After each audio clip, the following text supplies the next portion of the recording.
చూడాలి నన్ను అనవసరంగా? ద మిస్టేక్ హ్యాపెండ్ అండి మీ personal life. Welcome our dear viewers of I dreams. ఈరోజు మనతో పాటు స్టూడియోలో ఉన్న ఈ స్పెషల్ గెస్ట్ కెరీర్లో చాలా మైల్ స్టోన్స్, అంటే ఒక నటిగా చాలా అద్భుతమైన పాత్రలు చేసి మొత్తం క్లాస్ మాస్ ప్రేక్షకులన్న తేడా లేకుండా అందరినీ ఆకట్టుకుని తనదైన ఒక కెరీర్ని, ఒక ట్రాక్ రికార్డుని నిలబెట్టుకున్న ఒక ఎమినెంట్ యాక్ట్రెస్. ఆవిడ పేరే ఆమని. ఆవిడ ఈరోజు మనతో పాటు స్టూడియోలో ఉన్నారు. వెల్కమ్ ఆమని గారు, వెల్కమ్. లేట్గా వచ్చినా లేటెస్ట్గా వచ్చారని లేదు సార్, అందువేళ ఒక పని పడింది. No issues. మీ హీరోయిన్లతో మాకు అలవాటు అయిపోయింది. ఈ మధ్యన మన హైదరాబాద్ లో బెంగళూరు లాగా ఫుల్ ట్రాఫిక్, బొమ్మల కొలువులాగా కార్లు నిలబడి ఉంటాయి రోడ్డు మీద. చాలా దాటుకుని రావడాలంటే ఏదో ఐ అండర్స్టాండ్. దానికి తోడు ఈ వర్షం ఒకటి 2 రోజులు పెట్టి అయినప్పటికీ మీరు టైం స్పేర్ చేసుకుని వచ్చినందుకు అండ్ మా ఐ డ్రీమ్ తరఫున మీకు థ్యాంక్స్ చెప్తున్నాను ఫస్ట్ ఆఫ్ ఆల్. అయితే మీరు స్టూడియోలో ఉన్నప్పుడు మీలాంటి వాళ్ళని ఇంటర్వ్యూ చేసినప్పుడు ఎక్కువ సీరియస్గా సిన్సియర్గా అబ్జర్వ్ చేస్తారు వ్యూవర్స్ అందరూ కూడా, అండ్ కామెంట్లు చేసేవాళ్ళు కూడా రెడీగా ఉంటారు. ఎలా అడుగుతారు, ఈవిడ ఏం చెప్తారు అని. సో ఈ రోజుల్లో ప్రతిదాన్ని ఒక కాంట్రవర్సీ, ప్రతిదానికి ఒక విమర్శ, ఆరోపణలు అనేవి కామన్ అయిపోయి ఈ రోజున మీడియాలో. వాటితో పాటే ఇండస్ట్రీ పాపం, మన సినిమా ఇండస్ట్రీ ఎప్పుడు ఏదొచ్చినా దాంతో అలవాటు పడిపోయి వాళ్ళతో పాటు జర్నీ చేస్తూ ఉంది మన ఇండస్ట్రీ కూడా. అదే అంటున్నా. ఈ టైంలో అంటే ఈ సెకండ్ ఇన్నింగ్స్లో శుభలగ్నం కాంబినేషను జగపతి బాబు గారు మీరు ఇద్దరు కూడా సెకండ్ ఇన్నింగ్స్లో హైలీ సక్సెస్ఫుల్గా ఉన్నారు కదా. ఫస్ట్ ఇన్నింగ్స్లో ఎంత అవును కదా. ఇప్పుడు ఈ ఇన్నింగ్స్లో మీకు మీ ఎక్స్పీరియన్సెస్ ఏంటండి? ఎక్స్పీరియన్స్ అంటే కొత్తగా ఏమీ లేదు, అదే ఇండస్ట్రీ, అదే అంటే మనుషులు మారారంతే. అప్పుడు ఉన్న డైరెక్టర్స్ లేదు, అప్పుడున్న ప్రొడ్యూసర్స్ లేదు, అప్పుడున్న ఆర్టిస్టులు ఏమో అప్పుడప్పుడు తగులుతుంటాం మనం. ఇప్పుడు జగపతి బాబు గారిని కలుస్తుంటాం, అప్పుడు ఏదైనా సినిమాలో రాజేంద్ర ప్రసాద్ గారు, నరేష్ గారు, ఇలాగా నేను చేసిన హీరోస్ అందరితో ఇప్పుడు మళ్ళీ ఆ మదర్ క్యారెక్టర్స్ చేసేటప్పుడు వాళ్ళ పక్కన అలా చేసే అవకాశం దొరుకుతుంది కాబట్టి వాళ్ళతో అలా మీట్ అవుతుంటాం. మళ్ళీ రోజా గారు ఈవెంట్స్లో కలిశాను, ఇంద్రజ, మీనా గారు, ఇలాగా సీనియర్ యాక్టర్స్ రాధిక గారు ఏదో ఒక ఈవెంట్లో మాట్లాడకపోయినా అట్లీస్ట్ చూస్తాం. ఇలా ఉంది తప్ప మిగతా ఏమి ఎక్స్పీరియన్స్ ఏముందంటే అప్పట్లో ఉన్న ఎక్స్పీరియన్స్ వేరు, ఇప్పుడు ఉన్న ఎక్స్పీరియన్స్ కాదు ఇది. ఇది కొత్తగా నేర్చుకోవాల్సిందని చాలా ఉంది ఇప్పుడు ఉన్న ఇండస్ట్రీలో. ఏంటి కొత్తగా అంటే అప్పట్లో మేము యాక్టింగ్ అనేది యాక్ట్ చేసి చూపించాలి. కొందరు డైరెక్టర్స్ న్యాచురల్ యాక్టింగ్, కొందరు డైరెక్టర్స్ కమర్షియల్గా నువ్వేం చేస్తావు అది అలా ఉండేది. ఇప్పుడు డైరెక్టర్స్ ఏంటంటే యాక్టింగ్ చేయదంటున్నారు, చాలా న్యాచురల్గా. అంటే ఇట్స్ గుడ్, బాగుంది. ఎందుకంటే ఓవర్ యాక్ట్ చేసి చేతులు ఇలా ఇలా అనేసి ఓవర్ డైలాగ్స్, పెద్ద పెద్ద డైలాగ్స్ అంతా లేదు ఇప్పుడు.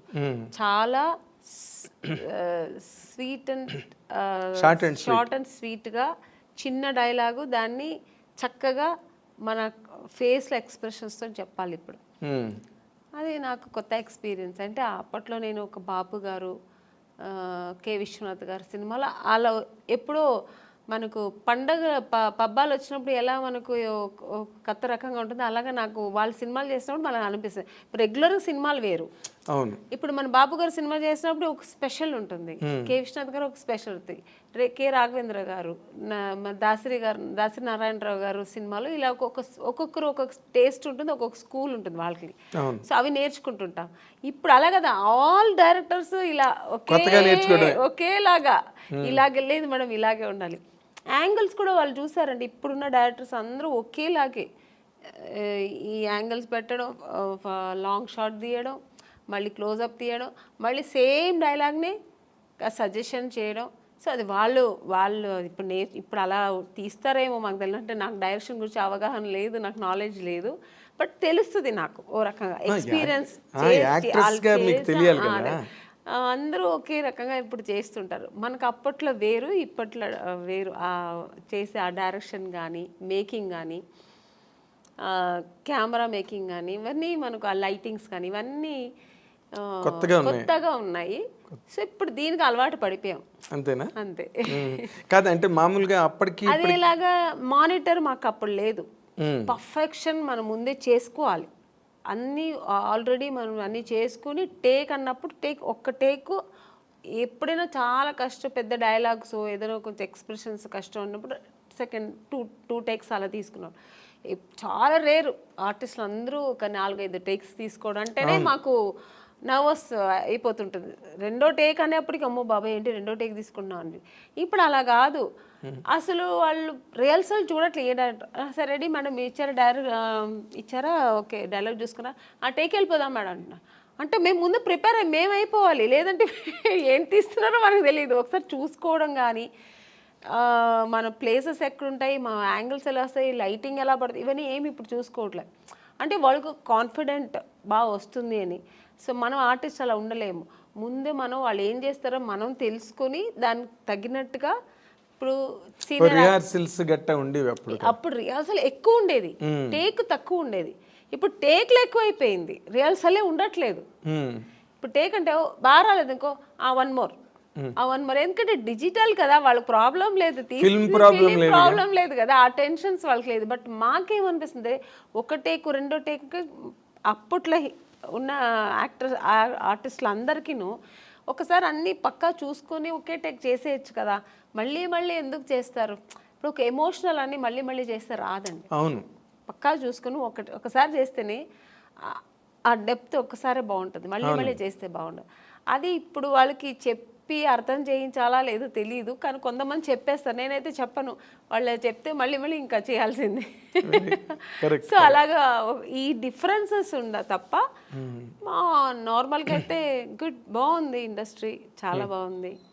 అప్పటికంటే ఇప్పుడు బాగా ఆర్టిస్టులకి రెమ్యునేషన్ కానీ వాళ్ళకి అన్నీ ఏమంటారు, అప్పుడు క్యారవాన్ ఉండేది కాదు. రెడీ అనే మార్నింగ్ 7 o'clock అంటే ఇంకెవరు పిలవాల్సిన అవసరం లేదు, మేము అందరూ ఆన్ ది స్పాట్లో ఉండాల్సిందే. ఇప్పుడు అలా కాదు, పిలిస్తేనే వస్తున్నారు ఆర్టిస్టులు, క్యారవాన్లో కూర్చుంటున్నారు. పిలవని వెళ్దాం ఎందుకు, ఇప్పుడు ముందే వెళ్ళి అక్కడ వెళ్ళి స్పాట్లో కూర్చో, ఇప్పుడు అలా అయింది ఇండస్ట్రీ. ఆ స్టైల్ అని కాదు, అంతే అది ఇప్పుడు ఉన్న జనరేషన్ ట్రెండ్. ఎవరికి పర్వాలేదు ఆర్టిస్ట్ పిలిస్తే వస్తారు, ఎందుకు వాళ్ళే చెప్తారు. కూర్చొని ఉంటే మేడం మీరు వెళ్ళి క్యారవాన్లో కూర్చోండి మేడం మేము పిలుస్తామంటారు, వాళ్ళే అంటారు. అలాంటప్పుడు మనం ఏమి చేయలేము. మీకు ఒక రకంగా అది కంఫర్ట్ కదా, కంఫర్ట్, చాలా కంఫర్ట్. ఇప్పుడు అంటే నాకు ఎలా అంటే కంఫర్ట్ అంటే ఇప్పుడు మనం చేస్తుంటే ఇంకో ఆర్టిస్ట్ చేస్తుంటే వాళ్ళు ఎలా చేస్తారో మేము అప్పుడు అబ్జర్వ్ చేసేవాళ్ళం. ఇప్పుడు మనది అయిపోయింది వెళ్ళి కూర్చుంటే ఇక్కడ ఏం జరుగుతుంది, నెక్స్ట్ సీన్ ఏమవుతుంది, ఇవన్నీ మనకు తెలియట్లేదు. అప్పట్లో అలా కాదు, మేము అందరూ స్పాట్లో ఉంటే. అప్పట్లో ఇప్పుడు శారద గారు ఉన్నారు, చేస్తుంటే ఆవిడ ఎక్స్ప్రెషన్స్ చూసేవాళ్ళం మేము. సో ఎక్స్పీరియన్స్ అయ్యేది. కాసేపు కూర్చొని మాట్లాడితే వాళ్ళ ఎక్స్పీరియన్స్ మనతో చెప్పుకునేవాళ్ళు. నాగేశ్వరరావు గారితో అంతా కూర్చుంటే అసలు ఆ స్పాట్లోంచి లేచి వెళ్ళేవాళ్ళం కాదు, వాళ్ళ ఎక్స్పీరియన్స్ అంతా చెప్పేవాళ్ళు అనమాట. సో అది మాకు చాలా నేర్చుకోవడానికి మనకు ఆ టైమింగ్స్ బాగుండేది. అది ఒక స్కూల్ లాగా ఉండేది, ఒక ఫ్యామిలీ లాగా ఉండేవాళ్ళు. సో అవంతా ఇప్పుడు లేదు, దాని గురించి ఎవరు టెన్షన్ కూడా అవ్వట్లేదు. పెద్ద సీరియస్గా తీసుకోవట్లేదు, వచ్చాం మా పని మనం చేసుకుని వెళ్ళిపోతుంటాం అన్నట్టు. సో ఇప్పుడు మేము కూడా దానికి అలవాటు కొంచెం కాదు మామూలుగానే అలవాటు అయింది. కానీ విచిత్రంగా అనిపిస్తుంది కదా. ఎప్పుడైనా మన సీనియర్ ఆర్టిస్టులు అంతా దొరికినప్పుడు కూర్చొని మాకు అలవాటు కాబట్టి అలా మాట్లాడతాం. ఇంకా కొత్త వాళ్ళతో మనకు పని ఉండదు, వాళ్ళు అలాగే ఉంటారు రిజర్వ్డ్గా. ఇంకా వాళ్ళ పనులు చేస్తే మనం ఆ పని చేస్తాం. అంటే వాళ్ళ జనరేషన్ వాళ్ళతో కలిసి మెలిసి బాగుంటారు. ఇంకా మనం దాన్ని ఫీల్ అవ్వకూడదు, ఏమీ లేదు. సరే అంతే. ఇంకా ఇప్పుడు ఇంకోటి వచ్చింది సార్, ఫోన్స్. ఎవరు లేకపోతే ఫోన్లో కూర్చుంటారు, ఇంకా అదే వాళ్ళ ఫ్రెండ్ వాళ్ళ మమ్మీ డాడీ అన్నీ అదే, ఇంకా షార్ట్ అయిపోతే ఇంక ఫోన్లో కూర్చుంటారు. ఏం జరుగుతున్నదో ఏం తెలియదు. అక్కడ షార్ట్ అయిపోయి ఇంకా వాళ్ళు ఎలా చేస్తున్నారు అవన్నీ ఫోన్లో కూర్చుంటారు. ఇప్పుడు ఇలా అయిపోయింది అంటే ఎవరిని ఇక్కడ తప్పు చెప్పడానికి లేదు. ఆ అట్మాస్ఫియర్ అలా, ఎన్విరాన్మెంట్ అలా అయిపోయింది మనకు. దానికి తగినట్టుగా మనం కూడా వెళ్ళిపోతాడు. Very nice, very nice. అయితే ఇప్పుడు నార్మల్గా ఈ ఫస్ట్ ఇన్నింగ్స్లో హైలీ సక్సెస్ఫుల్గా ఉన్నవాళ్ళు ఈ రోజున సెకండ్ ఇన్నింగ్స్లోకి వచ్చేసరికి అంటే మీరు చెప్పిన ట్రెండ్లు ఫాలో అవుతూనే బట్ వాళ్ళు మంచి పొజిషన్స్లో ఉన్నారు సినిమా ఇండస్ట్రీలో. ఎందుకంటే ఈ యంగర్ జనరేషన్స్ రావడం, వాళ్ళకి మీలాంటి మంచి టాలెంటెడ్ ఆర్టిస్టులు అవసరం కావడం మేజర్ క్యారెక్టర్స్కి, అలాంటి దాంట్లో మీరు ఏమైనా డిమాండ్లో ఉన్నారా? మిగతా ఆర్టిస్ట్ గురించి నాకు తెలియదు. నేనైతే ఏమీ డిమాండ్స్ లేదని ఎప్పుడు. ఆమెని అంటే నో డిమాండ్, ఎప్పుడు అంతే. హీరోయిన్గా ఉన్నప్పుడు అంతే, ఇప్పుడు అంతే. క్యారెక్టర్ వింటాను, నచ్చితే ఓకే బాగుంది చేస్తాను. అలాగే నా డిమాండ్స్ ఏమి లేదు. నా గురించి తెలుసు ఇండస్ట్రీలో. వాళ్ళు నేను అడగకముందే ఒక సీనియర్ ఆర్టిస్ట్ అని ఒక ఆ రెస్పెక్ట్ అందరికీ ఉంది ఇప్పటికీ. ఆ రెస్పెక్ట్ నాకు ఇస్తారు. డిమాండ్స్ నేను చేయాల్సిన అవసరం లేదు, వాళ్ళే నాకు మీ డిమాండ్ వాళ్ళే దృష్టిలో పెట్టుకొని నాకు చేయాల్సింది, నాకు ఇవ్వాల్సింది ఏం చేయాలో నా ఒక స్పాట్కి వస్తే మాకు ఆర్టిస్ట్కి ఏం చేయాలి, వాళ్ళకి వాళ్ళకి ఎలా అనుకూలం చేసి ఇవ్వాలి, వాళ్ళకి అన్ని కంఫర్ట్స్ ఇవ్వాలి అని ఇస్తున్నారు. సో అందుకని అది టెన్షన్ లేదు మాకు. అంటే దాని గురించి ఆలోచించాల్సిన అవసరం లేదు, డిమాండ్ చేయాల్సిన అవసరం కూడా లేదు. ఎందుకంటే వాళ్ళకి తెలుసు. సో వీళ్ళు ఇంత జర్నీ చేసి వచ్చారు, ఇంత పెద్ద ఆర్టిస్ట్ అని. నేననే కాదు, ఇప్పుడు పెద్ద పెద్ద ఆర్టిస్ట్ ఎవరైనా సీనియర్ ఆర్టిస్ట్ వాళ్ళందరికీ ఇప్పుడున్న వాళ్ళు ప్రొడ్యూసర్స్ కానీ డైరెక్టర్స్ కానీ ఈవెన్ టెక్నీషియన్స్ కానీ అందరూ ఆ రెస్పెక్ట్ ఇస్తున్నారు, కంఫర్ట్స్ ఇస్తున్నారు. అది మనం లేదని చెప్తే బాగుండదు. అవును, కరెక్ట్ కరెక్ట్. అయితే మీరు ఈ సెకండ్ ఇన్నింగ్స్ స్టార్ట్ చేసే ముందు ఫస్ట్ ఇన్నింగ్స్ ఒక సూపర్ స్టార్ హీరోయిన్గా మీరు కెరీర్కి ఫుల్ స్టాప్ పెట్టి మళ్ళీ సెకండ్ ఇన్నింగ్స్ టేక్ ఆఫ్ అయ్యే మధ్య గ్యాప్ ఉంది కదా, దాన్ని అసలు మీరు ఎట్లా హ్యాండిల్ చేశారండి? ఒకప్పుడు అంత బిజీగా ఉండి 2 షిఫ్ట్లు 3 షిఫ్ట్లు చేసి ఆమెని డేట్లు కూడా దొరకట్లేదు అన్న మాటలు నేను ప్రత్యక్షంగా విన్నవాడిని. అలాంటి ఒక కెరీర్ని ఒక్కసారి పవర్ బ్రేక్ కొట్టి మళ్ళీ సెకండ్ ఇన్నింగ్స్ మధ్యలో గ్యాప్ ఉంది కదా, ఈ గ్యాప్ని మీరు అసలు ఎట్లాగా ఎంజాయ్ చేశారు, ఎట్లా హ్యాండిల్ చేశారు? మోర్ ఇంపార్టెంట్లీ నిజంగా చాలా కష్టమైంది నాకు 1 ఇయర్. అసలు పిచ్చి పట్టేది నాకు. మ్యారేజ్ చేసుకొని వెళ్ళాను నేను, వేరే ఆప్షన్ ఏమీ లేదు. వెళ్ళిన తర్వాత నాకు ఇంట్లో కూర్చోడం చాలా కష్టమైంది. ఎందుకంటే నాకు కుకింగ్ తెలియదు, అస్సలు తెలియదు. నాకు చిన్నప్పటి స్పూన్ పట్టుకోవడం కూడా తెలియదు. ఎప్పుడైనా కాఫీనో టీ అలా చేసేదాన్ని. మా నాన్నగారు అమ్మ చేసి పెట్టిన వంటను వడ్డిచ్చేదాన్ని. ఇది తప్ప నాకు వేరే ఏం తెలియదు. మిగతా పనులన్నీ చేస్తా ఇంట్లో. ఒక ఆడపిల్ల చేయాల్సిన పనులని ఊడవడం కానీ, క్లీనింగ్ కానీ, బట్టలు క్లీన్ చేయడం, ఇవన్నీ చేస్తా. కుకింగ్ మా అమ్మ వదిలేదు కాదు. నీకేం తెలీదు రా, నాకు ఇష్టం. నేను ఎప్పుడైనా వెళ్ళి అమ్మ నేను చేస్తానమ్మా ఈరోజు అని ఎప్పుడైనా హాలిడేస్లో చెప్తే కూడా మా అమ్మ తిట్టేది. సో అది నాకు అలవాటే లేదు అసలు. ఇంకా సినిమాకి వస్తే టోటల్గా కాఫీ కూడా మర్చిపోయాను. కాఫీ తాగడం మర్చిపోయాను. ఎందుకంటే అదో హీరోయిన్స్ అంటే అప్పట్లో కలర్ రావంటే కాఫీ తాగితే నల్లబడిపోతారు ఇలా అంతా చెప్పేవాళ్ళు కదా. అందుకని మిల్క్ తాగడం, జ్యూసులు తాగడం, మిల్క్ తాగితే లావ్ అవుతారని జ్యూసులు ఎక్కువ తాగడం, ఇలా అలవాటు అయిపోయి కాఫీ కూడా ఎలా పెట్టడం కూడా మర్చిపోయాను, తాగడం కూడా మర్చిపోయాను. సో తర్వాత వెళ్ళి ఇంకా 1 ఇయర్ కష్టమైంది. ఇంకా ఇలా కుకింగ్ ఎలా చేయాలి నేర్చుకున్నాను, ఫ్యామిలీ ఎలా రన్ చేయాలి. ఇంకా ఆ టెన్షన్స్ వేరు కదా, ఫ్యామిలీ టెన్షన్స్. అది ఫుల్ టైం జాబ్ అది. మనకి ఇలా ఏం టైం ఉండదు. ఇక 6 o'clock ప్యాకప్ అయితే రిలాక్స్ అవ్వడం ఏమి ఉండదు. ఎప్పుడు బిజీ, అది టెన్షన్స్ ఎప్పుడు ఉండదు. సో అవన్నీ నేర్చుకోవడం, లైఫ్ అనేది ఏం నేర్చుకోవాలి అవన్నీ ఆఫ్టర్ మ్యారేజ్ చాలా నేను నేర్చుకున్నాను. మా సిస్టర్స్ అంతా ఇంకా అప్పుడు పెళ్లి కాలేదు, చదువుకుంటున్నారు. సో వాళ్ళ లైఫ్ అంతా ఎలా వాళ్ళు సెటిల్ చేయడం, వాళ్ళకి పెళ్ళిళ్ళు చేయడం, ఇవన్నీ అంత నాకు బాధ్యత మీదేనండి? అన్నీ నేనే. ఇంట్లో నేను పెద్ద కాబట్టి మా బ్రదర్కి మ్యారేజ్ చేశాను, మా సిస్టర్కి మ్యారేజ్ చేశాను. సో ఇవన్నీ నాకు ఫుల్ బిజీ. మీరు చెప్పినట్టు 24 hours బిజీ ఉండేదాన్ని. అసలు అప్పుడు కూడా నిద్ర ఉండేది కాదు నాకు. ఆ, మా మా సిస్టర్స్ చదవలేదంటే మార్నింగ్ 4 o'clock లేపి చదువు కూర్చొని అని, నేను ఒక టీచర్ లా కూర్చొని, నాకు నేను చెప్పివ్వను కాదు, నేను కూర్చుంటా నువ్వు చదువు అనేదాన్ని.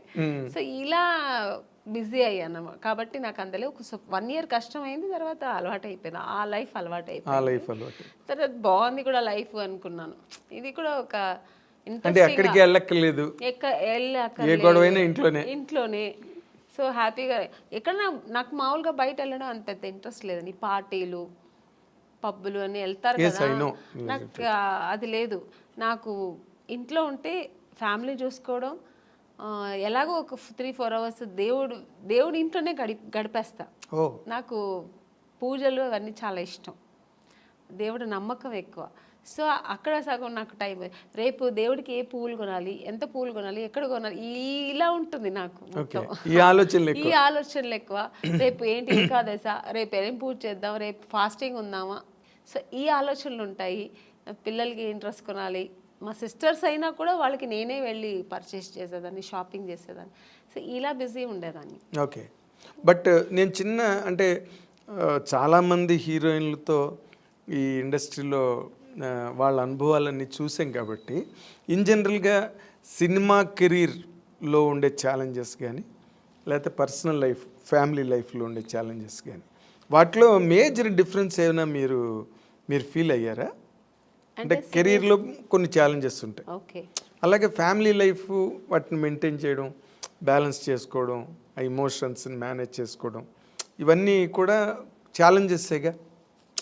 మోర్ ఇంపార్టెంట్లీ సినిమా హీరోయిన్లకే ఎక్కువ ఛాలెంజెస్ ఉంటాయి. ఎందుకంటే మీరు ఇందాక చెప్పినట్టుగా షూటింగ్లు అయిపోయిన తర్వాత మళ్ళీ ఇంటికి అడాప్ట్ అవ్వడానికి కొంత ఛాలెంజే అది. బట్ అదర్ దాన్ దట్ మీరు ఛాలెంజ్గా ఫేస్ చేసిన సిచ్యువేషన్స్ ఏమైనా ఉన్నాయండి అంటే ఫ్యామిలీ లైఫ్లో? చాలా ఉందండి. ఎందుకంటే నేను ఇంటికి మెయిన్ పెద్దమ్మాయి, నేనే ఫస్ట్. అన్ని రెస్పాన్సిబుల్ నాకు ముందు నుంచే అదే నాకుంది. ఎందుకంటే నేను సినిమా ఇండస్ట్రీకి వచ్చినాడు, మా బ్రదర్ చదువుతున్నాడు, మా సిస్టర్ చదువుతుంది, అందరూ చదువుతున్నారు కాబట్టి, సో వాళ్ళ ఎడ్యుకేషన్, వాళ్ళు మళ్ళీ పెళ్ళిళ్ళు, ఇవన్నీ నేను చేసేదాన్ని. అవన్నీ ఛాలెంజింగ్గా చేసేది. ఎందుకంటే నాకు అంత ఏజ్ లేదు. అంటే వాళ్ళు పెళ్ళిళ్ళు చేసేంత, ఇప్పుడు మామూలుగా పెళ్ళిళ్ళు అంటే ఏ ఏజ్లో చేస్తారు, పిల్లలు పెద్దవాళ్ళు అయ్యేప్పటికి ఒక 50 years 53 years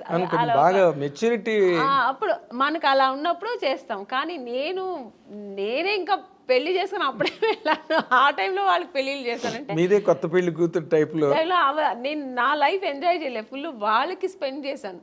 ఇంకా వాళ్ళకి వెళ్ళి పెళ్లి కూతురు చూడడం, పెళ్లి కొడుకు చూడడం, వాళ్ళకి బట్టలు కొనడం, వాళ్ళకి జ్యువెల్స్ కొనడం, ఇలాంటి మా సిస్టర్కి ఇలా ఉంటే బాగుంటుంది, అలా ఉంటే బాగుంటుంది, వాళ్ళ లైఫ్ ఇలా ఉంటే బాగుంటుందేమని, ఈ అమ్మాయి కాదు ఈ అబ్బాయి కాదు, ఇలా ఓవర్ మెచ్యూర్డ్ ఆలోచనలు నాకు అప్పుడే వచ్చేసాయి. అవన్నీ ఛాలెంజింగే కదా నాకు, బట్ చేశాను.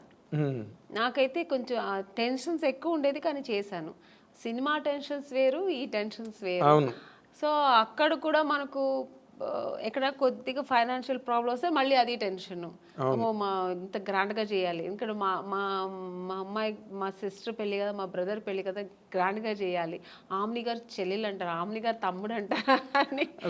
సో అది నా గురించి నేను ఎప్పుడు ఆలోచించాను. ఇలాగా మా ఇంట్లో మా అమ్మకి ఇంత మంచి ఏ ఊరు వెళ్తే షూటింగ్స్లో కూడా మా అమ్మకి ఈ ఊర్లో పట్టు చీర తీసుకెళ్దా, ఈ ఊర్లో ఏంటి స్పెషల్, ఓకే జ్యువెల్స్, కేరళ వెళ్తే ఆ కేరళ బాగుంటుంది, ఈ కేరళ టెంపుల్ జ్యువెలరీ బాగుంటుంది అని ఇలా తీసుకెళ్ళేదాన్ని, సిస్టర్స్ కానీ అమ్మ కానీ. సో ఎప్పుడు నాకు ఫ్యామిలీ టెన్షన్ కాదు, అది నేను నేనే అది ఆక్యుపైడ్ అయ్యేదాన్ని, నేనే అది ఇంట్రెస్ట్ తీసుకొని చేసేదాన్ని, నాకు ఇష్టం కూడా.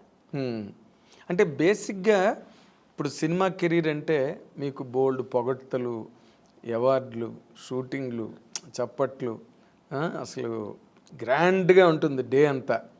ఏదైనా షూటింగ్కి వెళ్ళాలంటే ఏరోప్లేన్ ఎక్కి కార్లు వస్తాయి, వంది మాగదులు వస్తారు, ప్రొడక్షన్ మేనేజర్స్ వస్తారు, అక్కడ హీరోలు వెయిట్ చేస్తుంటారు. మేకప్ చేసుకుని సెట్లోకి రాగానే అసలు ఆ ఇన్విటేషన్స్, ఆ రిసెప్షన్ అన్నీ కూడా వేరే లెవెల్లో ఉంటాయి, నెక్స్ట్ లెవెల్లో. ఇవేవి ఇంటి దగ్గర ఉండవు. కరెక్ట్. పని మనిషి దగ్గర నుంచి అన్ని పనులు ఎంత పెద్ద హీరోయిన్ అయినా చూసుకోవాల్సిందే. అబ్సల్యూట్లీ కరెక్ట్ మీరు చెప్పడం. ఎందుకంటే మనకు సినిమా అని వచ్చినప్పుడు మాకు ఇలా టవల్ ఇలా గ్లాస్ ఇలా పెడుతుంటే పరిగెత్తుకొచ్చి అసిస్టెంట్ తీసుకుంటారు, మేడం మేడం మేడం ఇవ్వండి మేడం. చెప్పులు మన లేచిన చెప్పులు తీసుకొచ్చి పెడతారు. సో ఇలా అలవాటు మేము చేయకపోయినా వాళ్ళు అలవాటు చేసేస్తారు. ఒక ఆ రేంజ్ వచ్చిన తర్వాత ఆర్టిస్టులకి అది తనగా వచ్చేస్తుంది, ఆ మర్యాదలు, ఆ రెస్పెక్ట్ స్పాట్కి వచ్చిన. ఈవెన్ ఇప్పుడు కూడా నేను ఇప్పుడు ఒక ఆమెనిగా నేను క్యారెక్టర్ ఆర్టిస్ట్ అయినా కూడా బట్ మీకు లెగసీ ఉంది కదా, పెద్ద హీరోయిన్ ఏదో ఉంది. అసిస్టెంట్స్ కానీ హెయిర్ డ్రెస్సర్స్ కానీ వీళ్ళందరూ మాకు ఆ సేవలు చేస్తుంటారు. నాకు చాలా అంటే చేయించుకోవడం ఒకలా ఉన్నా కూడా తప్పదు, ఇక్కడ చేయాలి, చేయించుకోవాల్సి వస్తుంది. ఎందుకంటే నేను వెళ్ళి చేస్తే కూడా వాళ్ళు వదలరు. మేడం మేడం మీరెందుకు మేడం తీసుకొస్తారు, నా చేతికి ఇవ్వండి ఫోన్ అని. ఆ ఫోన్ కూడా లాగేసుకుంటారు, ఆ ప్రైవసీ కూడా నాకు వదలరు. ఫోన్ నేను మాట్లాడాలమ్మా, నాకు కావాలన్నా కూడా పర్వాలేదు మేడం నేను పెట్టుకుంటాను, ఫోన్ వస్తే ఇస్తానంటారు. సో అలా ఉంటుంది. ఇంట్లో అలా లేదు, టోటల్ డిఫరెంట్. అన్ని పనులు మనమే చేయాలి.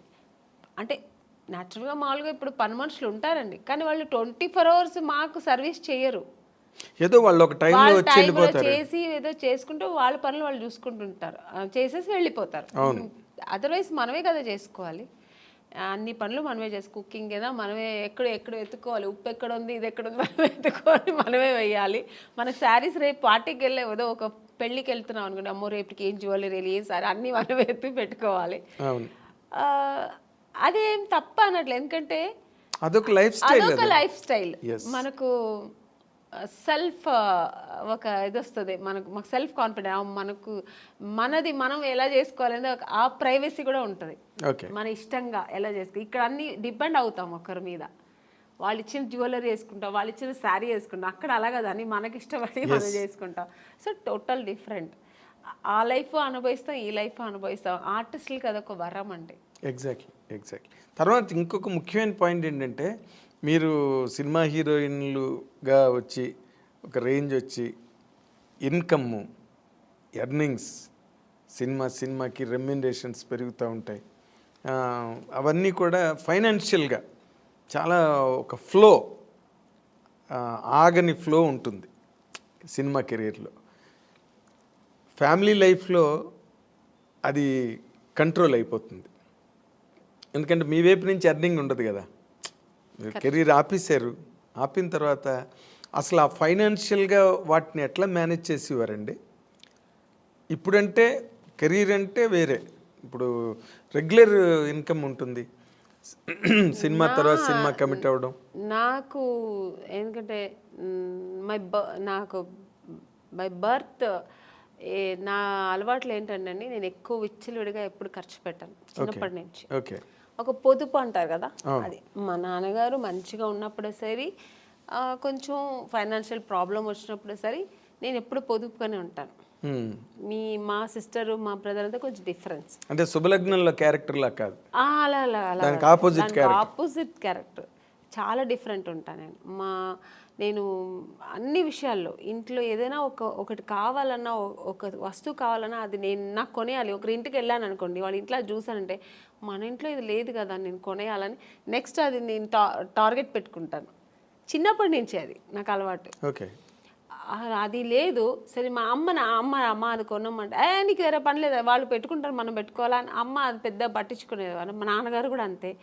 అప్పుడు నేను పెట్టుకున్నాను, మనం ఎందుకు కొనకూడదని.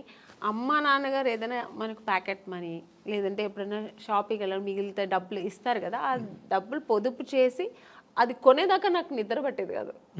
అలా చిన్నప్పటి నుంచి నేనే రెస్పాన్సిబుల్ తీసుకునేదాన్ని. ఇప్పుడు మా అమ్మకే ఒక మంచి శారీ కొనాలన్నా నాకు అది కొనేయాలంతే.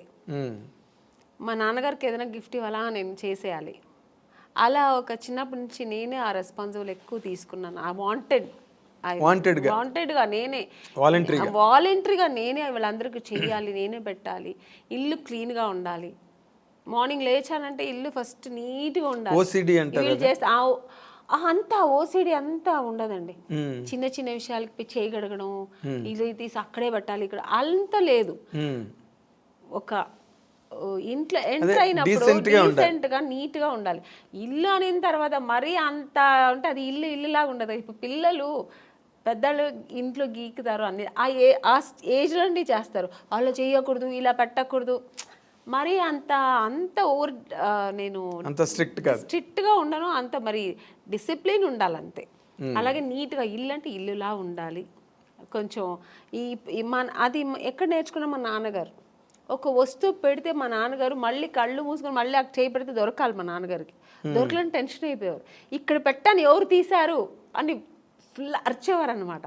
అది తప్పు కూడా మా బ్రదరే తీసుంటాడు, నేను తీయను. ఎందుకంటే వాళ్ళు మా నాన్నగారు తెలిసి వాడిని తిట్టేవారు, ఎందుకులా తీసామని అడిగేవారు. ఇలాగా అప్పుడు నేర్చుకున్నా. అది చిన్నప్పటి నుంచి నాకు అది కొంచెం వచ్చింది. ఇప్పుడు ఆ వస్తువులు అంటే అక్కడే పెట్టాలి, మళ్ళీ మనం వెతికే ఉండకూడదు, అక్కడే వెళ్ళి మనకు ఈజీగా తీసుకునేట్టుగా. సో ఇలాంటి కొంచెం డిసిప్లిన్స్, కొంచెం ఇల్లు నీట్గా ఉండాలి. ఆ నీట్నెస్ మా ఇంట్లో అందరికీ ఉంది. మా ఇంట్లో మా అమ్మ, మా తరతరాంతరం నాకు తెలిసి మా నాన్నగారి సైడ్ కానీ మా అమ్మగారి సైడ్ కానీ కొంచెం ఎక్కువ నీట్నెస్ అనేది, ఆర్గనైజ్డ్ గా ఉండడం. ఓసిడి అంత లేదు, నీట్. అంటే కొంతమంది లేడీస్ ఉంటారు, అమ్మో అది కడిగిందే కడిగి సర్దిందే సర్ది, అది చాలా చిరాకండి. అంత ఉండదు, ఎందుకంటే టైం అంతా దానికి సరిపోతుంది. మళ్ళీ మనకు వేరే ఆలోచన ఉండదు. ఇంకా అంత ఓవర్గా కూడా ఉండను నేను. చేసే పనులు చెయ్యాలి, ఆఫ్టర్ అంతా ఫినిష్ అవుతుంది మళ్ళీ నీట్గా పెట్టాలి. ఇప్పుడు కిచెన్ ఉందండి, పని అయిపోయిందా తర్వాత అంతా నీట్గా ఉండాలి. ఆ కిచెన్ ఎవరైనా వచ్చి చూసినాడు ఏంటి ఇలా పెట్టుకున్నారు కిచెన్ అనకూడదు. నాకు ఆ నీట్నెస్ ఉండాలి. మళ్ళీ అది వెంటనే క్లీన్ చేసేసాలి అంతే. మళ్ళీ అది ఎప్పుడు తుడుస్తూ ఉండాలి, కడుగుతూ ఉండాలి, చేయి కడుగుతూ ఉండాలి, ఇది ముట్టా ఉంటే అయిపోయి చేయి, అలా అంతా ఏం లేదు. ఓకే. అయితే ఇప్పుడు మీరు ఇందాక చెప్పిన దాంట్లో బ్రదర్ మ్యారేజ్ మీరే చేశారు, సిస్టర్స్ మ్యారేజ్ మీరే చేశారు, వాళ్ళకి నగలు కొనాలన్నా చీరలు కొనాలన్నా అంతా మీ డబ్బే. ఇప్పుడు వాళ్ళ పిల్లలు పుట్టినాక వాళ్ళ పేర్లు కూడా నేనే పెట్టానండి. నన్నే అడిగారు, అక్క ఏం పేరు పెడతావు, నువ్వు సెలెక్ట్ చేయనేవారు. సో ఈ టెన్షన్స్ అన్ని నాకే పెట్టేవారు అన్నమాట. ఇవన్నీ ఒక ఎత్తు అయితే, ఇందాక మీరు చెప్పినట్టు మీరు పొదుపు ఆదాయం చేసి దోబరా చేయకుండా డబ్బుని మీ కెరీర్లో స్టిల్ ఎప్పుడు ఇప్పుడే కాదు, ముందు చిన్నప్పటి నుంచి నాకు అది అలవాటు. కాబట్టి నేను ఆఫ్టర్ హీరోయిన్ అయిన తర్వాత కూడా విడిగా నేను ఎప్పుడు డబ్బు వచ్చేసింది కదా అని ఎప్పుడు నేను అలా ఖర్చు పెట్టలేదు. సో ఎప్పుడు పొదుపుగానే పెట్టేదాన్ని. మరి ఆ డబ్బంతా మరి వీళ్ళందరికీ ఖర్చు అయింది కదా, వాళ్ళు ఖర్చు పెట్టాలి కదండి. మరి దేనికి పెట్టాలో దానికి పెట్టాలి కదా. నాకేంటంటే ఒకటి, నాకు చిన్నప్పుడు స్విమ్మింగ్ నేర్చుకోవాలని ఇష్టం, స్విమ్మింగ్ చేయాలని, కానీ నేర్చుకోలేదు. ఎందుకంటే మా ఇంట్లో మా అమ్మ నాన్న వాళ్ళకి అవకాశం ఉంది కానీ చేయడానికి వాళ్ళకి తెలియదు. మా అమ్మకి మా నాన్నగారికి స్విమ్మింగ్, మా నాన్నగైతే మరీ ఆర్థోడాక్స్, నన్ను స్విమ్మింగ్ పంపించాలి ఇలాంటి చదువుతావా తర్వాత అయిపోయింది మ్యారేజ్, ఆ మెంటాలిటీ మా నాన్నగారు. మా అమ్మగారికి తెలియదు అవన్నీ చెయ్యాలి, పిల్లలు ఫ్యూచర్కి ఇలా ఉండాలి, ఇవన్నీ నేర్చుకుంటే అమ్మాయిలు కూడా మన అబ్బాయిలు మా బ్రదర్ వాడు అబ్బాయి కాబట్టి బయట వెళ్ళి వాడు అన్నీ నేర్చుకున్నాడు, నేను అలా వెళ్ళలేదు. ఒక సినీ ఇండస్ట్రీకి వచ్చినప్పుడు స్విమ్మింగ్ తెలుసా లేదు, తెలియదు, హార్స్ రైడింగ్ తెలియదు. ఇవన్నీ నాకేంటంటే ఇవన్నీ ప్రాబ్లమ్స్ అయ్యాయండి కెరీర్లో. అవునండి. ఇప్పుడు కొన్ని సినిమాలకి నేను ఇవన్నీ తమిళ సినిమాలో ఫేస్ చేసాను. వాళ్ళు ఫస్ట్ వెళ్ళిన, మీకు హార్స్ రైడింగ్ తెలుసా, ఈ సినిమాలో ఒక హార్స్ రైడింగ్ ఉంది మీకు తెలుసా అంటే తెలియదు సార్. ఓకే, దీనివల్ల సినిమాలు నాకు అవకాశం లేకుండా పోయిన ఎన్నో ఇవి సంఘటనలు కూడా జరిగింది నాకు. స్విమ్మింగ్, అయ్యో స్విమ్ సూట్ పోడను మేడం, స్విమ్ సూట్ వేసుకోవాలండి మేడం, కాదు స్విమ్ సూట్ వేసుకోవాలి అమ్మాయి, 2 pieces వేసుకోవాలి లేదా సింగిల్ ఇలా, స్విమ్మింగ్ రాదా అంటే ఆ సినిమా లేదు, అయిపోయింది. స్విమ్మింగ్ నేర్చుకున్నందుకు ఇలా అయిందా. పైగా ఇంకొక ఎక్స్పీరియన్స్ ఏంటంటే, కొన్ని విషయాలు కొంతమంది నాకు ఫ్రెండ్ సర్కిల్లో స్విమ్ తెలియకుండా నా ఫ్రెండ్ సర్కిల్ చాలామంది చనిపోయాడు. ఎక్కడో ఇప్పుడు వెళ్తారు ఒక టెంపుల్కు లేదంటే ఎక్కడో ఎక్స్కర్షన్ వెళ్ళినప్పుడు ఆ వాటర్లో పడి స్విమ్ తెలియకుండా చనిపోవడం, ఇవన్నీ నేను కొన్ని చూశాను అన్నమాట. అప్పుడు నాకు ఒక భయం వచ్చింది, మనం నేర్చుకుంటే బాగుంటుంది, ఇవన్నీ జనరల్గా ఇవన్నీ నేర్చుకుంటే మనకు మంచిది కదా అని. అప్పుడు నేను మా బ్రదర్ వాడే నేర్చుకున్నాడు. కానీ మీ టాలెంట్ మా బ్రదర్. మీ పేరెంట్స్ ఆలోచన అది కాదు కదా. ఆలోచన లేదు. చదువుకున్నంత కాలం చదువుకోవడం, తర్వాత మ్యారేజ్ చేసి పంపించారు. మ్యారేజ్ అంతే. ఇందులో స్విమ్మింగ్లు, కత్తి ఫైటింగ్లు, గుర్రాలు అని వాళ్ళు వాళ్ళ ప్లానింగ్ లో లేదు. మా నాన్నగారికి లేడీస్ అంటే ఇలాగే ఉండాలి, అయిపోయిందా పెళ్ళి అయిపోయి సెటిల్ అయిపో, పిల్లలు కనుక్కొని ఒక ఫ్యామిలీ హోమ్లీగా ఉండాలి. మా అమ్మగారు అంతే, మా నాన్నగారు ఏం చెప్తే అదే మా అమ్మగారికి ఎక్స్ట్రా నాలెడ్జ్ ఏమి ఉండదు, ఓల్డ్ టైమర్స్ అలాగే ఉండాలి. అందుకని నాకేంటంటే నేను నేర్చుకోలేదు, మా సిస్టర్ నేర్చుకో. మా బ్రదర్ అయితే వాడే అన్నీ, వాడికి చెప్పాను ఓవర్ టాలెంట్, వాడు వెళ్ళి వాడికి ఏదైనా నేర్చుకుంటే వాడే వెళ్ళి చేసేవాడు. వాడు మగపిల్ల వాళ్ళు ఏం అనేవారు కాదు మా ఇంట్లో, నేర్చుకుంటా ఓకే నన్ను వెళ్తావా వెళ్ళి నేర్చుకునేవారు. మా సిస్టర్కి నేను నేర్పించా, మా ఇద్దరు సిస్టర్కి జిమ్నాస్టిక్స్. నాకేమేమి ఇష్టమో వాళ్ళ మీద చెయ్యండి అని చెప్పి నేను వాళ్ళు ఫోర్స్ చేసేదాన్ని. వాళ్ళు మార్నింగ్ పొద్దున మా స్విమ్మింగ్, మా అక్క పొద్దున్న 5 o'clock స్విమ్మింగ్ ఏందక్క నాకు తెలియ, వెళ్ళు నేను డబ్బులు కట్టేసాను వెళ్ళు స్విమ్మింగ్. ఈరోజు వాళ్ళకి ఎంత అంత హ్యాపీ. మరి వాటి వల్ల వాళ్ళకి ఏమైనా ఉపయోగం జరిగిందండి? అవునండి, ఇప్పుడు ఒక స్విమ్మింగ్ తెలుసా అంటే సినిమా కెరీర్ లేదండి, సినిమా కోసమే అన్న అవసరం. ఇప్పుడు స్విమ్మింగ్ సినిమాకనే కాదు కదండి, ఒక ప్లేస్కి వెళ్తాము అందరూ స్విమ్ చేస్తారంటే దాంట్లో మనం వెళ్ళి నాకు స్విమ్ తెలుసు అంటే ఎంత గర్వంగా ఉంటుంది కదా. అంటే సినిమా ఇష్టం కాబట్టి దాన్ని ఎక్కువ ఎంకరేజ్ చేశారు. జిమ్నాస్టిక్, మా సిస్టర్కి జిమ్నాస్టిక్, పియానో, మ్యూజిక్ అవగాహన ఉండాలి, ఇవన్నీ తెలియాలి వాళ్ళకి, జనరల్ నాలెడ్జ్ ఇవన్నీ తెలియాలి అని నేను అవన్నీ వాళ్ళకి నేర్పించి పంపించేదాన్ని. చదువు ఒక్కటే కాదు, ఇవి కూడా నేర్చుకోవాలి. బట్ టోటల్ గా ఫాదరు, మదరు, సిస్టర్ మీరే 3 పాత్రలు, త్రిపాత్ర అభినయం సినిమాల్లో చేయలేదు. కానీ నన్ను పిచ్చి టార్చర్ పెట్టేదాన్ని కదా, నువ్వు నన్ను ఇది లేవు, ఇది నేర్చుకో, అది నేర్చుకోవాలి అని అంటుంటది ఇప్పుడు కూడా. అదే మీరు సినిమా కెరీర్ లో చెయ్యండి, ఫ్యామిలీ కెరీర్ లో చేశాను. త్రిబుల్ రోల్ అన్ని చేశాను. వాళ్ళందరూ అలాగే, అప్పుడు వాళ్ళకి కష్టం అనిపించవచ్చు కానీ ఇప్పుడు వాళ్ళు హ్యాపీగా ఫీల్ అవుతారు. అవన్నీ మా ఒక తల్లి స్థానంలో నాకు అన్నీ చేసింది మా అక్క అని ఇప్పుడు వాళ్ళు ఫీల్ అవుతుంటారు. ఓకే, ఇప్పుడు ఈ సంతృప్తేనా వాళ్ళ వైపు నుంచి మీకు ఏమైనా అంటే మీరు నార్మల్గా ఎప్పుడైనా ఫైనాన్షియల్ క్రంచ్ వచ్చినప్పుడు కానీ, లేకపోతే ఎప్పుడైనా అటువంటి ఇబ్బంది ఎప్పుడైనా మీకు కలిగినప్పుడు వాళ్ళు మీకు సపోర్ట్గా ఉన్నారండి ఆ టైంలో?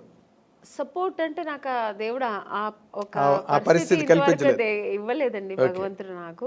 బట్ అలాంటి పరిస్థితి చేస్తారండి, అలాంటి పిల్లలే వాళ్ళు, మా సిస్టర్స్ కానీ మా బ్రదర్ కానీ నాకు ఎప్పుడు బ్యాక్ ఉంటారు. నేను ఉన్నాను కదా, నీకెందుకు ఏమైనా అయితే నేను చూసుకుంటా అన్నట్టుగా మా బ్రదర్ కానీ ఇప్పుడు మా బ్రదర్ ఇప్పుడు ఏముంటాను. ఎందుకంటే నాకు కొంచెం లేట్గా పిల్లలు అయ్యారు, చిన్నపిల్లలు ఇప్పుడు నాకు ఎప్పుడైనా హెల్త్ ఇష్యూస్ వస్తే కూడా నేను వాటితో షేర్ చేస్తుంటా. ఏందరో నాకు భయంగా ఉంది, ఇలాగా అలాగా ఫ్లైట్లో వెళ్తుంటే ఏదో సౌండ్స్ వస్తుంది, నాకు భయం వస్తుంది అంటూ చాలు. ఏం భయపడవద్దు, నేను దేవుడి దగ్గర ప్రార్థన చేస్తాను, ప్రేయర్ చేస్తాను, నా ఆయుష్ కూడా నీకు ఇవ్వాలనుకుంటా. ఎందుకంటే వాడి పిల్లలు వాళ్ళు తొందర పెళ్ళైపోయి వాళ్ళ పిల్లలతో పెద్దవాళ్ళు అయిపోయి సెటిల్ అయిపోయారు. సో వాళ్ళందరినీ సెటిల్ చేసే తర్వాత అంటే మ్యారేజ్ చేసుకున్నా నాకు పిల్లలు లేట్గా అయ్యారు అనమాట. సో అందుకని సో అంతా ఒక మంచి మనసు, మా బ్రదర్ కానీ మా సిస్టర్స్ కానీ వాళ్ళందరూ, మా సిస్టర్స్ నేనున్నాను కదక్క నువ్వు ఎందుకు బాధపడతావు, నేను చూసుకుంటాను నీ పిల్లల్ని అంటారు. So nice. అదే మీరు మీ పిల్లల్ని కూడా లాస్ట్ టైం ఎప్పుడు మనం అనుకున్నప్పుడు కూడా పిల్లలు ఎగ్జామ్స్ అవుతున్నాయండి అయిన తర్వాత నేను వస్తాను చెప్పాను, ఐ రిమెంబర్. అంటే అంత కనెక్టెడ్గా సినిమా కెరీర్లో ఉండడం కష్టం నార్మల్గా అయితే. బట్ నేను అనుకున్నప్పుడు అనమాట మీరు బాగా మంచి హోమ్ బర్డ్ మీరని. అవును, మొన్న ఎప్పుడు కూడా రోజా గారు దేనికి ఫోన్ చేశారు, అంటే ఏదో ఒక విషయాన్ని ఫోన్ చేసినప్పుడు ఏం చేస్తున్నా అమ్మని అంటే ఇప్పుడే స్కూల్కి వెళ్ళొచ్చాను పిల్లలు అంటే 100% హౌస్ వైఫ్ అనమాట.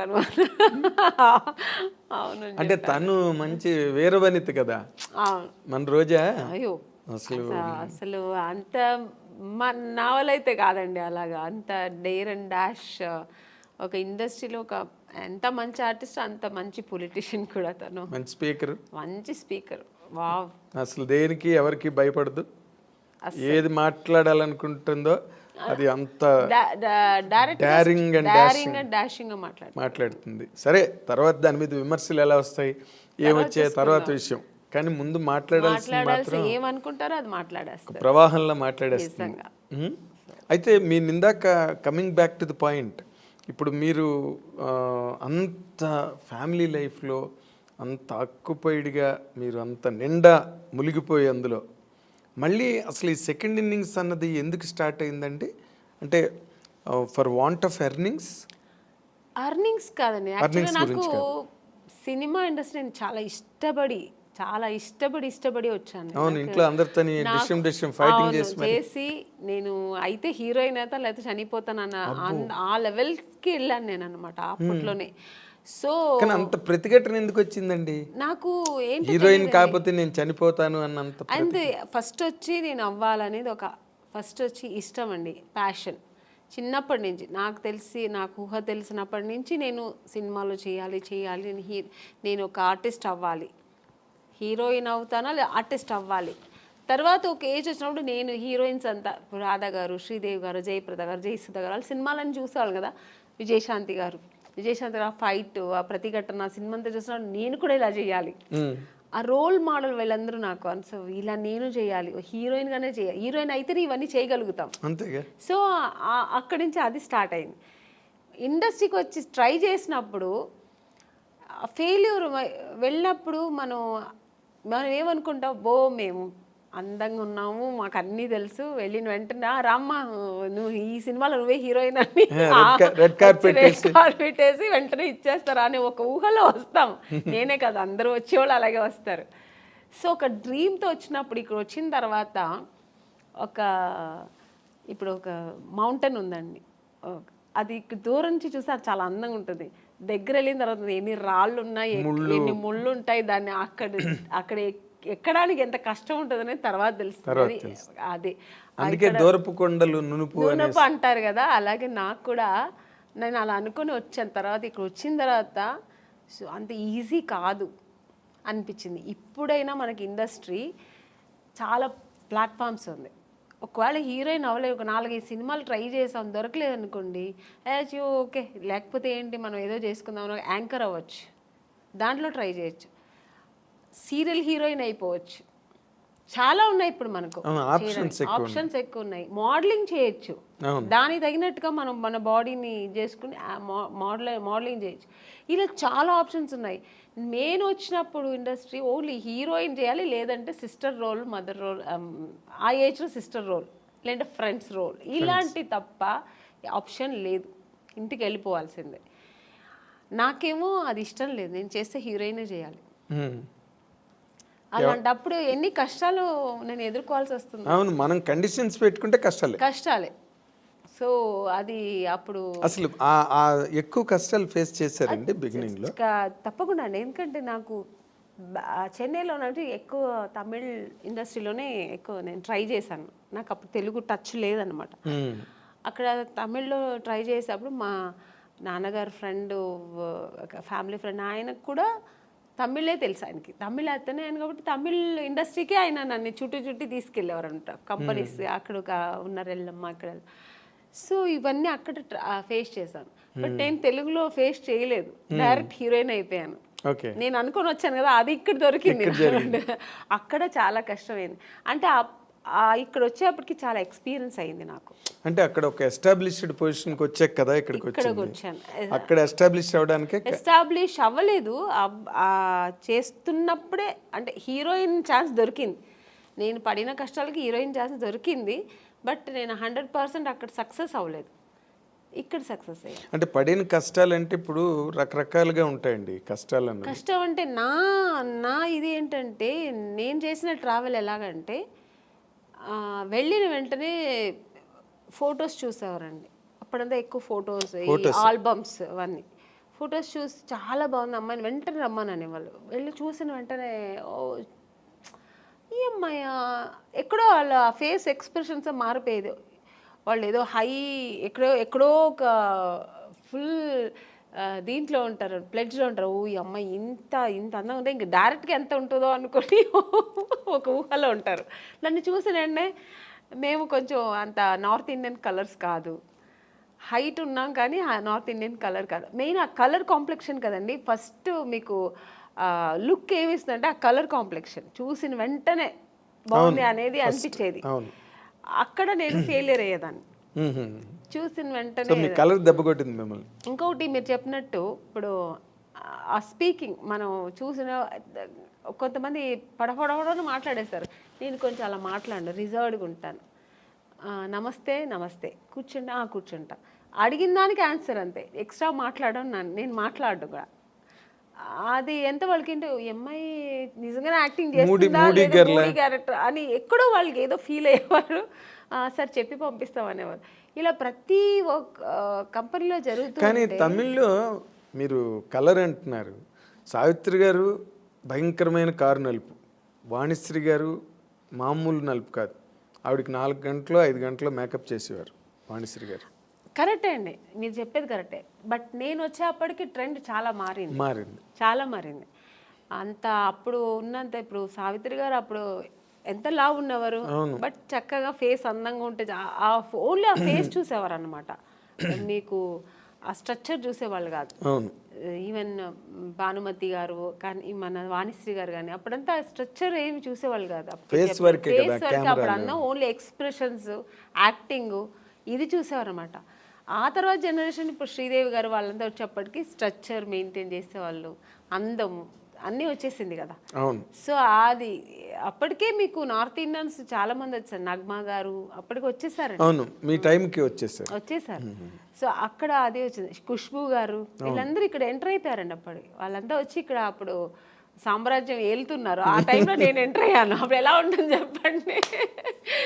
సో అంటే కొన్ని సినిమాలకి ఇలా ఉంటే చాలే అనుకొని దొరికేది వేరు. అన్ని కమర్షియల్ సినిమానికి అలా అనుకోరు కదా. గ్లామర్ హీరోయిన్ కావాలనుకుంటారు, చాలా అందం మంచి కలర్ కావాలనుకుంటారు. సో అక్కడ మనం ఫెయిలియర్ అవుతాం కదా. అవును, 100%. చూడగానే వెంటనే మైనస్ మార్కులు పడిపోతాయి. ఇప్పుడు కొంతమంది పర్వాలేదు, మనకి మెయిన్ కావాల్సింది ఫేస్ అందము, స్ట్రక్చరు, యాక్టింగ్, ఇది చాలు అనుకునే డైరెక్టర్స్ కొంతమంది. లేదు నాకు అలా కలరే కావాలనుకున్నది ఎక్కువ మంది అప్పట్లో, ఇప్పట్లో కూడా ఎప్పుడైనా. అందుకని బ్లాకీస్కి అంత తొందరగా వచ్చిన తర్వాత ఇప్పుడు ఈ మధ్యలో కొంచెం ట్రెండ్ మారింది. మన దీపికా పడుకుని అంటే ఒక డస్టీ కలర్ అని అది ఇప్పుడు ఫేమస్ అయిందండి. మేము వచ్చినప్పుడు ఆ డస్టీ కలరే బ్లాక్ అని చెప్పి మమ్మల్ని పక్కన పెట్టేవాళ్ళు. చాలా ఎక్కడో లక్కీగా దొరికేది. ఇప్పుడు వీటిష్ అంటున్నారు, బ్లాక్ వీటిష్ అంటున్నారు, డస్కీ కలర్ అని ఏమేమో అంటున్నారు. దాని ఇప్పుడు పేర్లు పెట్టి దాని ఒక ఫ్యాషన్ చేసుకున్నారు. మేము ఉన్నప్పుడు అలా కాదండి, కొంచెం కష్టమే. అయిన తర్వాత కూడా ఇక్కడంతా మేకప్ వేయమని చెప్పేవాళ్ళు, కలర్ ఎందుకంటే దీనికి డిఫరెన్స్ రాకూడదని. సో ఇవన్నీ మేము ఎదుర్కోవాలి, ఒకేలా ఉండాలని. సో అప్పుడు నేను చాలా మా అమ్మని తిట్టేదాన్ని, నువ్వు ఎందుకు మా నన్ను కలర్గా కనలేదు, మా బ్రదర్ మంచి కలరు, వాడు మాత్రం ఎందుకు అంత కలర్ ఉన్నాడు అని మా నాన్నగారు లాగా వాడు, మా అమ్మ కొంచెం కలర్ తక్కువ. ఇలాగా నాకు ఆ ఒక ఫీలింగ్ నాకు ఎప్పుడు ఉండేది. మా అమ్మతో ఎప్పుడు నేను వెళ్ళి మా అమ్మతోనే గొడవ పెట్టేది, నాకేంటే తెలుసు దేవుడు నీకు ఆ కలర్ ఇచ్చాడు, నువ్వు హీరోయిన్ అవుతా నాకు తెలిసి ఉంటే నేను ఇంకొంచెం కుంకుమ పువ్వు ఎక్కువ తాగేదాన్ని. మా అమ్మ అంటే ఆవిడకి అంతే, కుంకుమ పువ్వు తాగితే ఎక్కువ తాగితే అంటే అదేదో అప్పుడు ఒక నమ్మకం.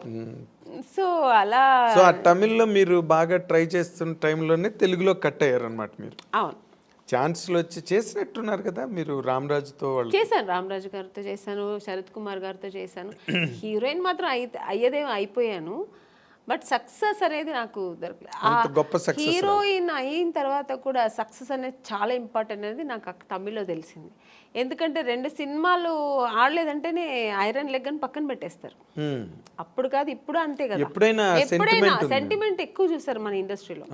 సో అది నాకు ఇంకా బాధేసమ్ము బాబోయ్, మన హీరోయిన్ అవ్వడం మాత్రమే కాదు పెద్ద విషయం, సక్సెస్ అనేది చాలా చాలా ఇంపార్టెంట్ అని. ఇంకా నాకు ఒకటే, ఇప్పుడు మా అమ్మ కలర్ లేదంటే మా అమ్మతో ఎలా గొడవ పెట్టాను, అలాగా నాకు సక్సెస్ అవ్వాలి, హీరోయిన్ అవ్వాలని నేను దేవుడి దగ్గర గొడవ పెట్టేదాన్ని. నేను ఎందుకు మరి ఇంకెవరిని అడగాలి, నాకు ఎక్కువ నా ఫ్రెండ్ కానీ నాకు మా తల్లిదండ్రుల కంటే ఎక్కువ కనెక్ట్ అయ్యింది నేను దేవుడితోనే. నేను అలా పెరిగాను చిన్నప్పటి నుంచి. కొంచెం మా ఇంట్లో ఎక్కువ ఆధ్యాత్మికంగా మా నాన్నగారి కొంచెం భక్తి పూజలు ఎక్కువ మా నాన్నగారు ఎక్కువ టెంపుల్స్కి వెళ్తుంటారు. మా అమ్మ కూడా అంతే, కొంచెం పూజలు అంటే మెడ్రాస్లోనే కల్చర్ ఎక్కువ బేసిక్. లేదు, మేము బేసికలీ బెంగళూరు కదా, ఈవెన్ బెంగళూరులో కూడా. సో అది అలవాటు అయిపోయి నాకు దేవుడితో ఎక్కువ కనెక్ట్ అయ్యేదాన్ని నేను. సో అక్కడ ఆయన అడిగేదాన్ని, ఎందుకు నన్ను ఇలా చేస్తున్నావు, నాకు సక్సెస్ ఇవ్వాలి అని.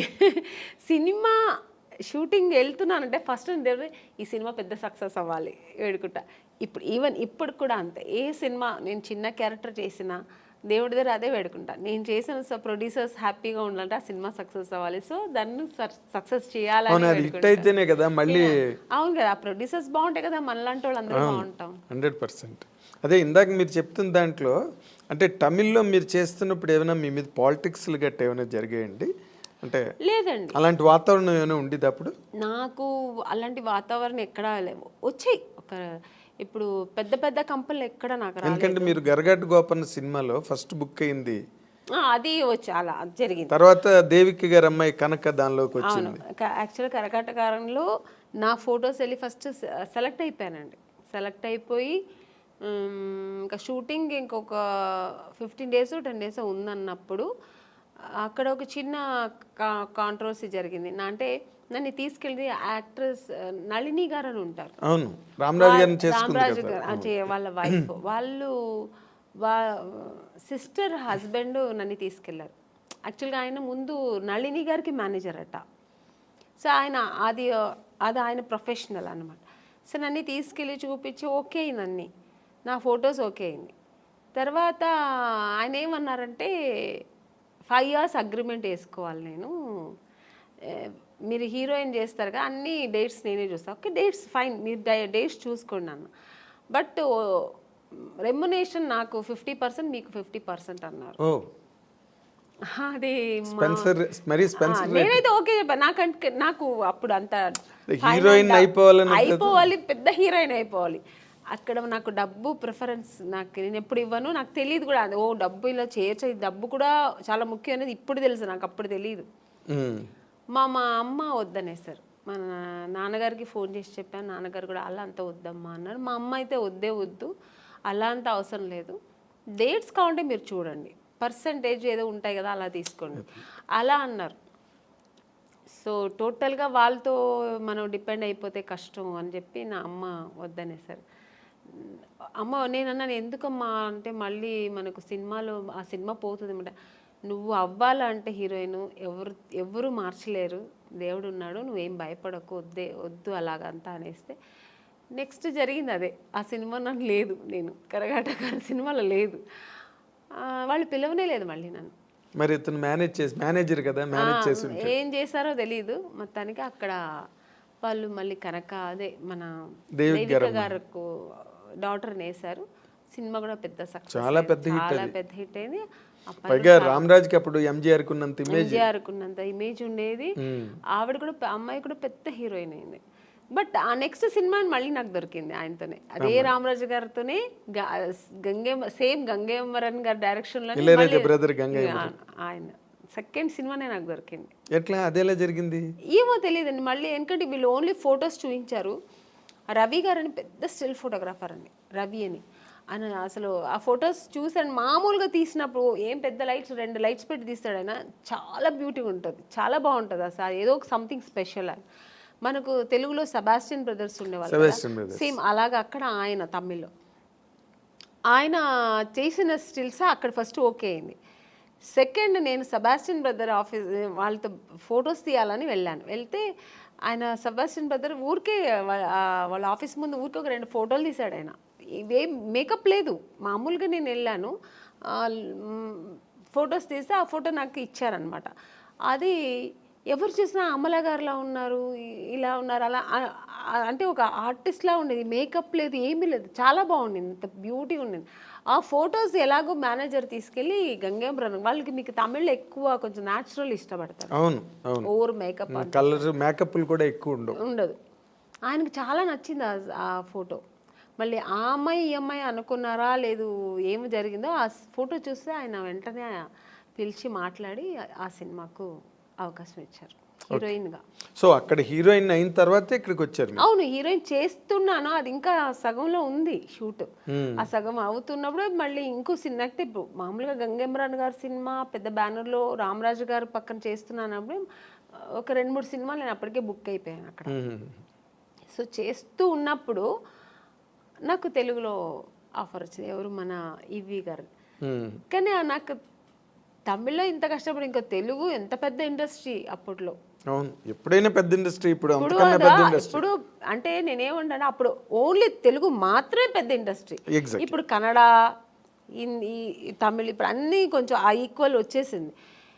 ఇప్పుడు ఒకప్పుడు కన్నడ ఇండస్ట్రీ అంటే ఏమీ లేదు, ఇప్పుడు ఈక్వల్ టు మనకు తెలుగులా వాళ్ళు ఎక్కువ ఖర్చు పెట్టి రవిచంద్రతో ప్రారంభమైంది. అవును, అప్పుడు అలా కాదు, ఓన్లీ తెలుగు ఇండస్ట్రీ అంటేనే ఒక హిందీ తర్వాత నెక్స్ట్ మనకి తెలుగు. అలాంటి ఇండస్ట్రీలో మనకు దొరుకుతుంది, అమ్మో బాబా అది ఇంపాసిబుల్. మేము తమిళలోనే ఇంత ట్రై చేశాను, ఇంకా తెలుగులో చాలా కష్టం అనుకొని నాకు అసలు నమ్మకం లేదండి, కానీ దొరికింది. అది ఎలా జరిగిందండి? అప్పుడు ఆ టైంలో నాకు కరెక్ట్గా మా నాన్నగారు పోయారండి, ఆయన హెల్త్ ఇష్యూస్ వల్ల ఆయన పోయారు. నేను అప్పుడు తమిళ్ షూటింగ్లో వేరే ఎక్కడో ఉన్నాను, అవుట్డోర్లో ఉన్నా, నేను మా అమ్మగారు. మా బ్రదరు మా సిస్టర్ ఇంట్లో ఉన్నారు, వాళ్ళు ఇంకా చిన్నపిల్లలు పాపం. మా బ్రదర్ తెలిసి వాడు వెళ్ళిపోయాడు, మా సిస్టర్ని తీసుకెళ్ళాక వాడు చిన్నపిల్ల పక్కింట్లో వదిలేసి వాడు వెళ్ళాడు. నాకు కబురు చేశారు, అప్పట్లో మీకు సెల్ ఫోన్ అవన్నీ లేదు, ఏమీ లేదు, ఫోన్ ఉంది, హోటల్కి ఫోన్ ఉంది, హోటల్కి ఇన్ఫార్మ్ చేస్తున్నారు వాళ్ళు. రిసెప్షన్ వాళ్ళు చెప్పారు, ఎవరి దగ్గర చెప్పారు, ప్రొడ్యూసర్తో చెప్పారు. నేను షూట్లో ఉన్నా, నేను మా అమ్మ షూట్లో ఉన్నాము. ప్రొడ్యూసర్ ఏంటంటే అది క్లైమాక్స్ సీన్, అది ఆల్ ఆర్టిస్ట్ కాంబినేషన్. చెప్తే ఈ అమ్మాయి ఈరోజే వెళ్ళిపోతుంది, నెక్స్ట్ డే మనకు షూటింగ్ కష్టం అయిపోతుందని ఆయన ఏం చేశారు, చెప్పలేదు. ఏదో మీ నాన్నగారు సీరియస్ అంట అని చెప్పారు, అంతే, పోయారని చెప్పనే లేదు మాకు. నేను సీరియస్ అంటే నాన్నగారు కొంచెం హెల్త్ ఇష్యూస్ ఉంది కదా సార్, అప్పుడు కొంచెం భయపడ్డాను. కానీ సార్ ఏమైందంటే ఫోన్ అక్కడి నుంచి ఇక్కడ బెంగళూరు చేసే మా నాన్నగారు చోటు చేస్తే కనెక్ట్ అవ్వట్లేదు.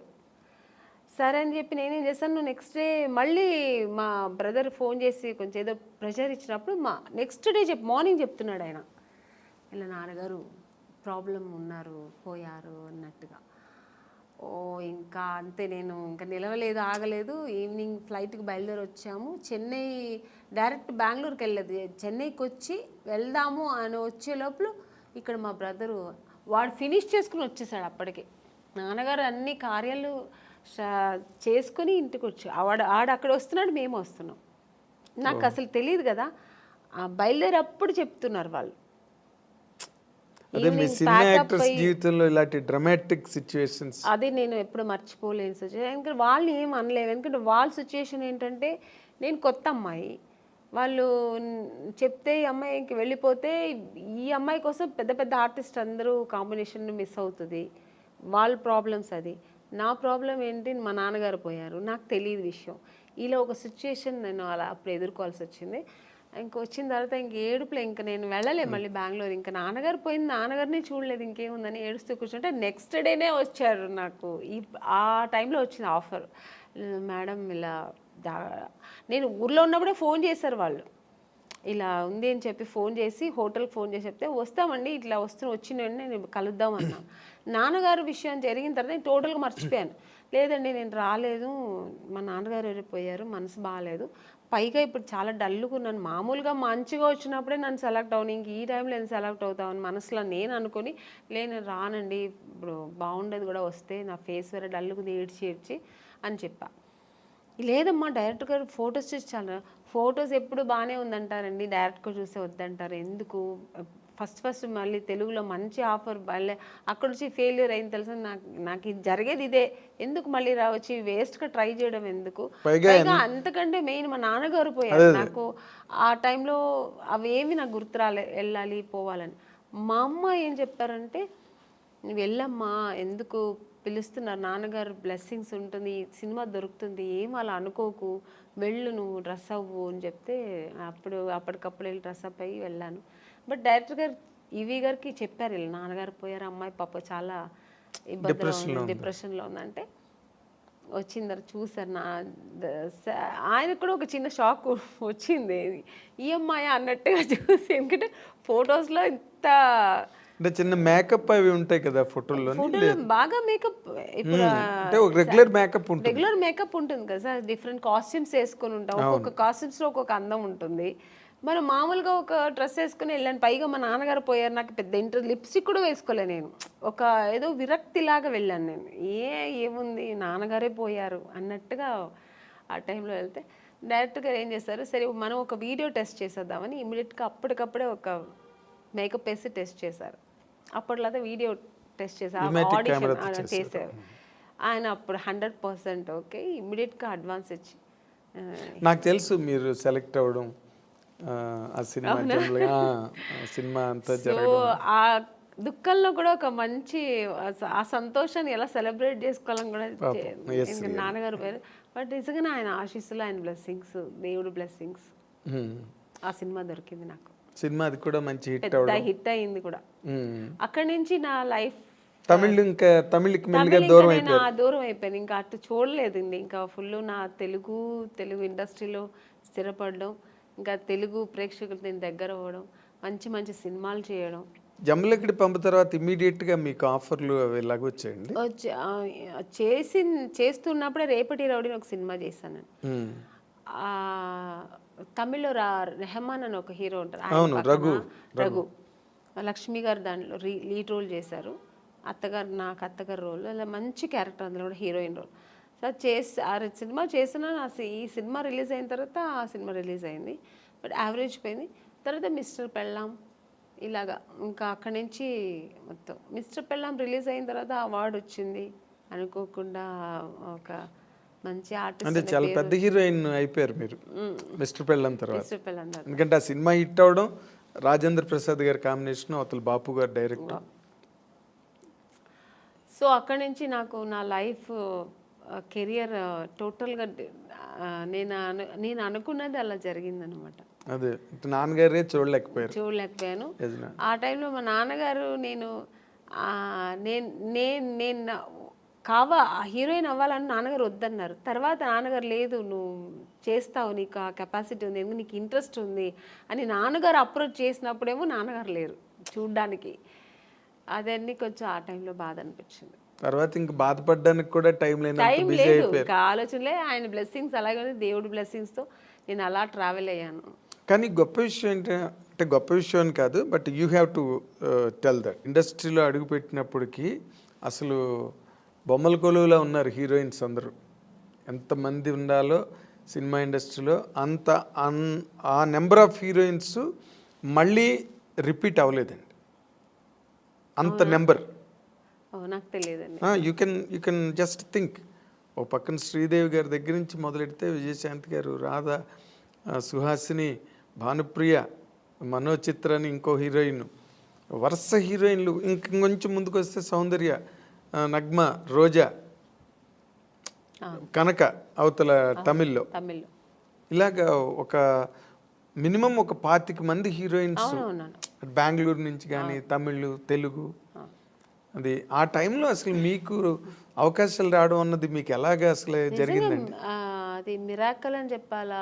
మిరాకల్ కాదండి, అది దేవుడు బ్లెస్సింగ్స్. ఎందుకంటే నేను ఎక్కువ దేవుడు నమ్ముతాను. జాతకాలు కూడా నమ్ముతారు? లేదండి, జాతకాలంతా నేను నమ్మను.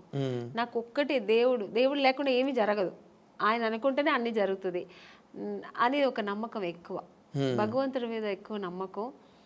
అలాగే నాన్నగారు బ్లెస్సింగ్స్ నా మీద ఎక్కువ ఉంటుంది ఎప్పుడు. ఎందుకంటే నేను ఎక్కువ నాన్న అంటే చాలా ఇష్టం నాకు. ఆడపిల్లలకి సాధారణంగా తండ్రి అంటే అమ్మ మీద ప్రేమ లేదని కాదు, ఎక్కువ నాన్నగారితో గారాభంగా ఉండేదాన్ని. సో అందుకని అందుకని ఇప్పుడు మా నాన్నగారికి ఇంట్లో ఉన్నప్పుడు ఆయనకి దీపం పెట్టకుండా ఉన్నాను, రోజు ఆయనకి దీపం పెడతాను. దేవుడికి అంతే, ఆయన ప్రార్థన లేకుండా ఒక్కరోజు కూడా ఉండదు. పూజ ఒకవేళ చేయకపోయినా దేవుడిని తలుచుకోకుండా ఒక్క రోజు కూడా ఉన్నాను. సో ఆ దేవుడు బ్లెస్సింగ్స్ నాకు ఎక్కువ అని నేను అనుకుంటున్నా, నా నమ్మకం అది. మీ టాలెంట్ కాదు, సెకండ్ అది. ఇప్పుడు నాలాగా టాలెంట్ ఎంతమందికి లేదండి. ఎవరు వచ్చేప్పుడు టాలెంట్తోనే వస్తారు. చాలా టాలెంట్ చేసుకుని నేను చెయ్యాలి, బాగా చేయాలి అని ఒక అంబిషన్తో వస్తారు. అందరూ సక్సెస్ అవ్వరు కదా. అవును, అది కరెక్ట్. డెస్టినీ అన్నది ఒకటి ఉంటుంది. డెస్టినీ అన్నది ఒకటి ఉంటుంది. అది సక్సెస్ అవ్వాలంటే దేవుడి బ్లెస్సింగ్స్ లేకపోతే ఇంపాసిబుల్ అని నా నమ్మకం. నేను అందరినీ అనట్లేదు, నా నమ్మకం అయితే అది. అదేలేండి. అయితే ఇప్పుడు మీరు జరగదేమో అనేది కూడా జరిగిపోతుంది అనేది దేవుడు, దేవుడిని ప్రార్థిస్తే జరుగుతుంది అనే నమ్మకం నాకు. ఒక నమ్మకం మీకు, ఒక నమ్మకం. అయితే ఇప్పుడు మీరు ఇందాక చెప్పినట్టుగా ఇంతమంది హీరోయిన్లు, ఓ పెద్ద సర్కిల్ ఆఫ్ హీరోయిన్స్ మధ్యలో ఆమని గారు కెరీర్ స్టార్ట్ అయినప్పుడు కానీ మీరు చెప్పినప్పుడు మీనా గారు, రోజా గారు, అవును, రమ్యకృష్ణ గారు, సౌందర్య వీళ్ళందరూ మీరు చూస్తే ఎంత పెద్ద పెద్ద హీరోయిన్స్ మధ్యలో నేను కూడా ఉన్నానంటే అది ఓన్లీ నా టాలెంట్ ఒకటే కాదు, దేవుడి బ్లెస్సింగ్స్ కూడా. నేను కూడా అంటే అసలు వాళ్ళకి వచ్చిన కన్నా మంచి మాస్టర్ పీస్ ఇట్లు మీకు వచ్చాయి.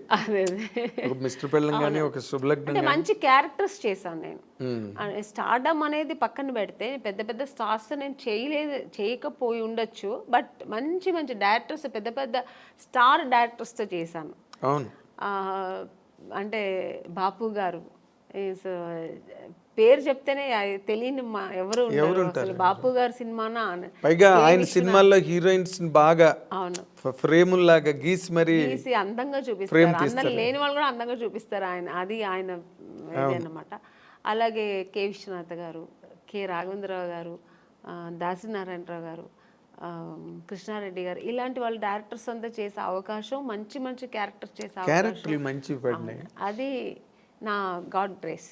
అదే ఇందాక ఇప్పుడు మీరు ఇంతమంది హీరోయిన్ లిస్ట్లో మీకు బాగా క్లోజ్ ఫ్రెండ్స్ అని చెప్పుకునే వాళ్ళు ఎవరండి? నాకు ఎందుకంటే మీకు ఆ ఫ్రెండ్షిప్ అన్న యాంగిల్ చాలా తక్కువ. అవునండి, నేను ఎక్కువ ఫ్రెండ్స్ ఎక్కువ మెయింటైన్ కాదు, నేను ఎవరితో ఎక్కువ మాట్లాడను కాబట్టి మూవ్ అవ్వను. సో అందుకని నేను ఎక్కువ అలా మూవ్ అయ్యి మాట్లాడే ఒక హీరోయిన్ సౌందర్య గారు. ఎందుకంటే అది ఎలా కనెక్ట్ అయ్యానంటే, అమ్మాయి బెంగళూరు, నేను బెంగళూరు, సో ఇద్దరు బెంగళూరు బాలికలు. ఆ తర్వాత ఆ టైంలో మేము దగ్గర 3-4-5 పిక్చర్స్ కలిసి చేసాం మేము. సో చేసినప్పుడు అన్నా చెల్లెలు, అమ్మ దొంగ ఇలా చేసామన్నమాట. అది చేసినప్పుడు మేము ఇద్దరు ఆల్మోస్ట్ మా కాంబినేషన్ ఉండేది, ఇద్దరు పక్కన పక్కన కూర్చొని, ఆ అమ్మాయి కూడా ఒక కిడ్ లాగే, ఇంకా వేరే ఏం ఉండదు ఆలోచన. మా కన్నడ సినిమా సాంగ్స్ పాడుకుని, ఆ కన్నడ మాట్లాడడం అనేది అమ్మాయికి నా మీద ఎక్కువ ప్రేమ వచ్చేసింది, నాకు ఆ అమ్మాయి మీద ప్రేమ వచ్చింది. కన్నడ సాంగ్స్ మాట్లాడడం ఇలా కనెక్ట్ అయ్యాం అనమాట. అయ్యి అలాగా తన పర్సనల్స్ నాకు చెప్పుకోవడం, నా పర్సనల్స్ అమ్మాయి చెప్పుకోవడం.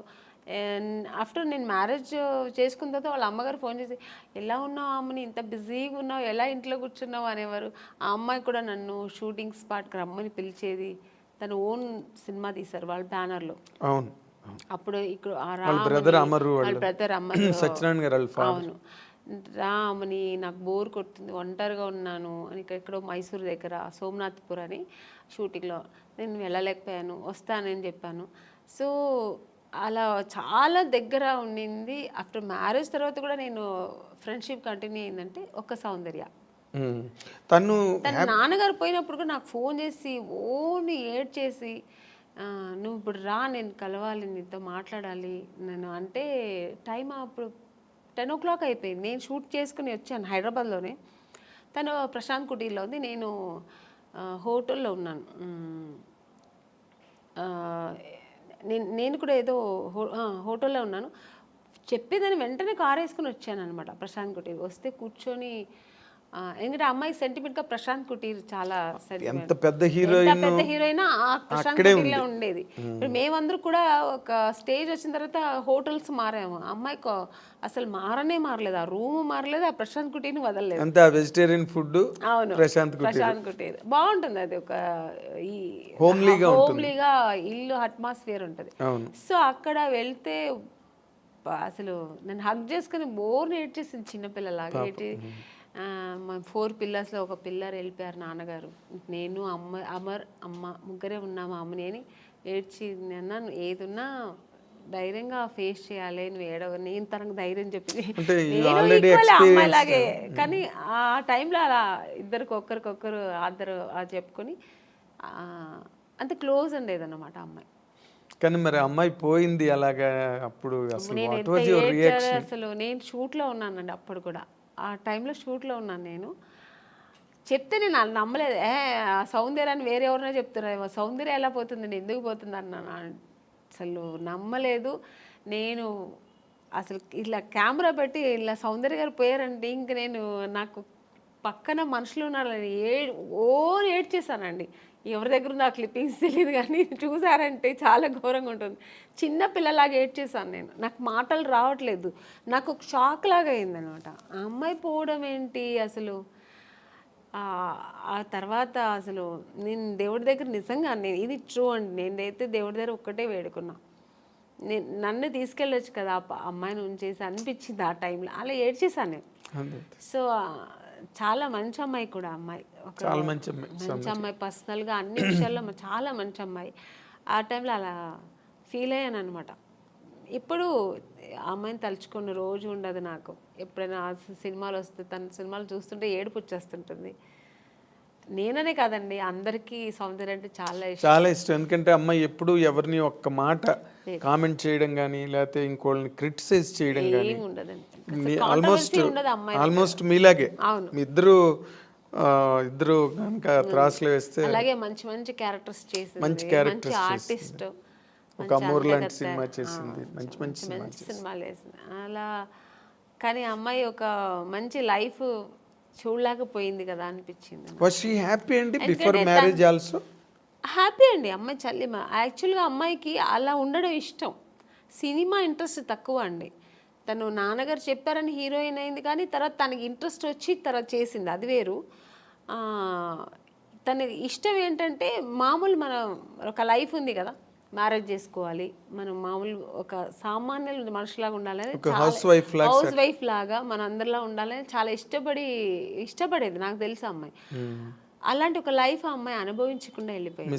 సినిమాలో ఒక అంత ఎదిగిన అమ్మాయి ఒక పర్సనల్ లైఫ్ అనుభవించకుండా వెళ్ళిపోయింది అనేది తలుచుకుంటే చాలా బాగా. అదే జగపతి బాబుని చేసుకుంటుందని ఒక టైంలో లేదండి అసలు. జగపతి బాబు గారికి ఆ థాట్ లేదు. ఆయనకు ఆల్రెడీ మ్యారేజ్ అయ్యి పిల్లలు ఉన్నారు. ఆయన అలా లేదు. జగపతి బాబు గారికి సౌందర్య అంటే రెస్పెక్ట్, అట్ ఎ టైం ఆయనకు చాలా ఇష్టం కూడా అమ్మాయి అంటే. ఆర్టిస్ట్గా మంచి ఆర్టిస్టు. వాళ్ళు బ్యానర్లో చాలా చేసిన సినిమా, 2-3 సినిమాలు ఏదో చేసింది అనుకుంటా. సో అంతే తప్ప అలాంటివి లేదు. సౌందర్యకైతే అసలు ఆ థాటే లేదండి, అస్సలు లేదు. మీకు ఆ థాట్ ఉంటే ఆ అమ్మాయి, ఎందుకంటే వాళ్ళ అన్నగారు చెప్పిన అమ్మాయి అబ్బాయిని పెళ్లి చేసుకుంటుంది.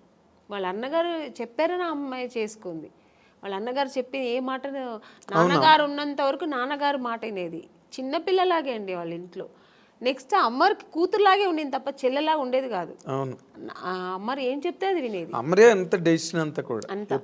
అలాంటి అన్నప్పుడు ఇంకా జగపతి బాబు గారి మీద అలాంటి అసలు అదంతా ఊరికి ఇండస్ట్రీ అంతా విపరీతంగా మాట్లాడుకున్నారు. లేదండి, మీ చెవిలో పడిందో లేదో నాకు తెలియదు, తెలుసు నాకు కూడా, బట్ లేదు అలాంటి లేదు.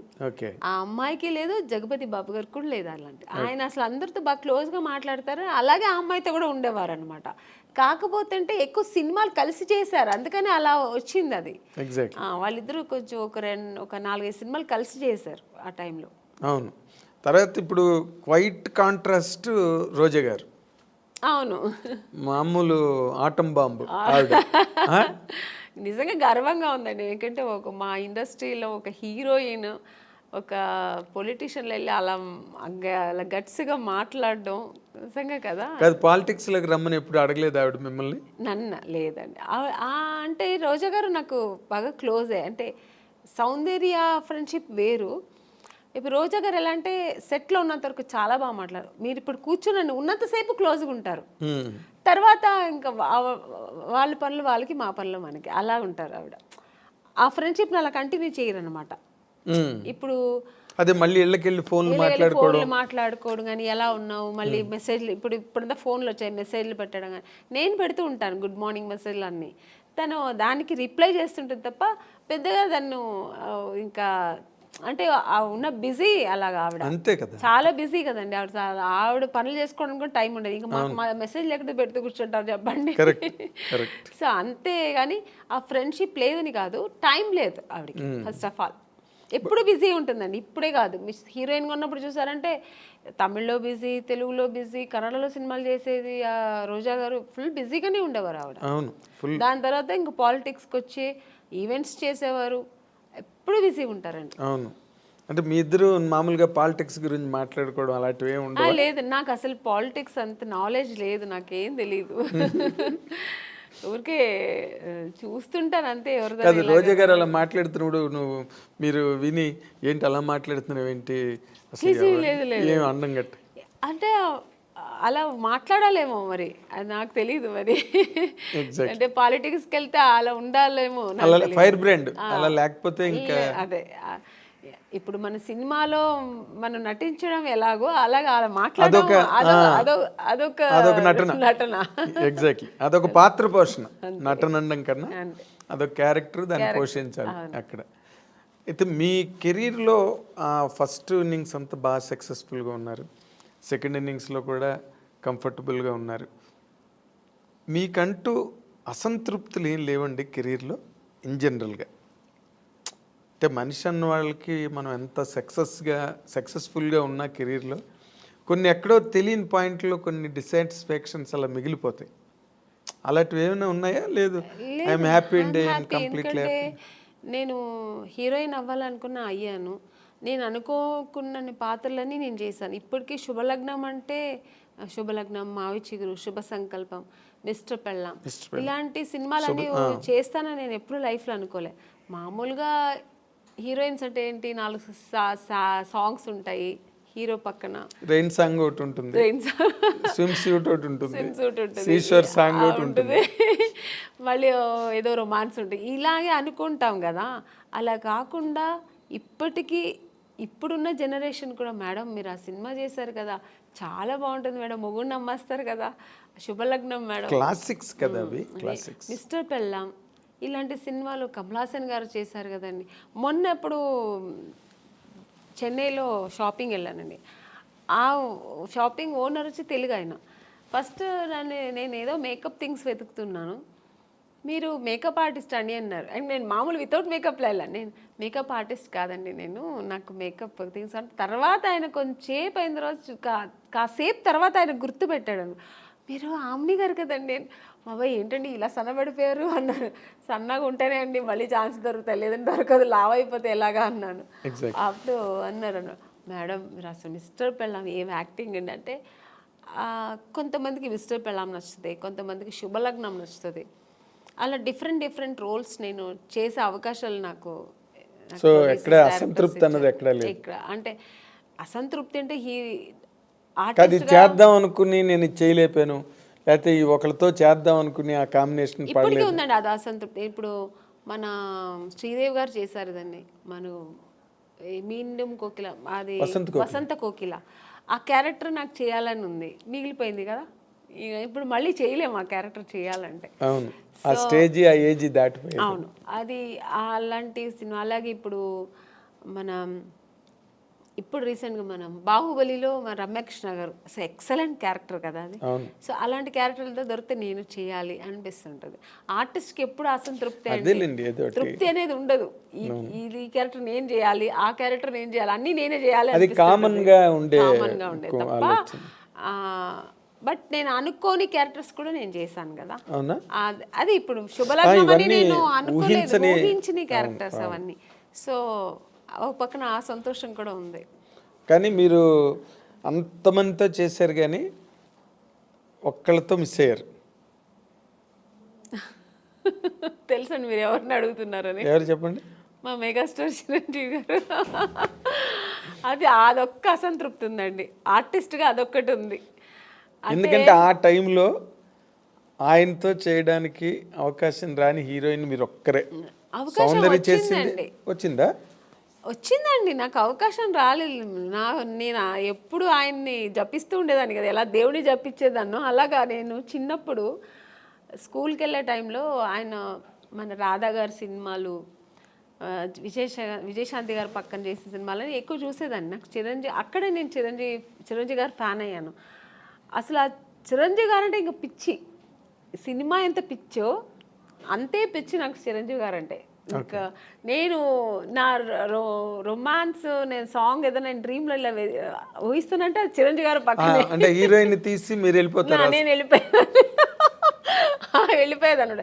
ఇలా నేను అక్కడ చేస్తే ఎలా ఉంటుందని అలా వెళ్ళిపోయేదని. సో అలా ఒక డ్రీమ్ నాకు ఉండేదన్నమాట. అది నాకు నిజమైంది కూడా.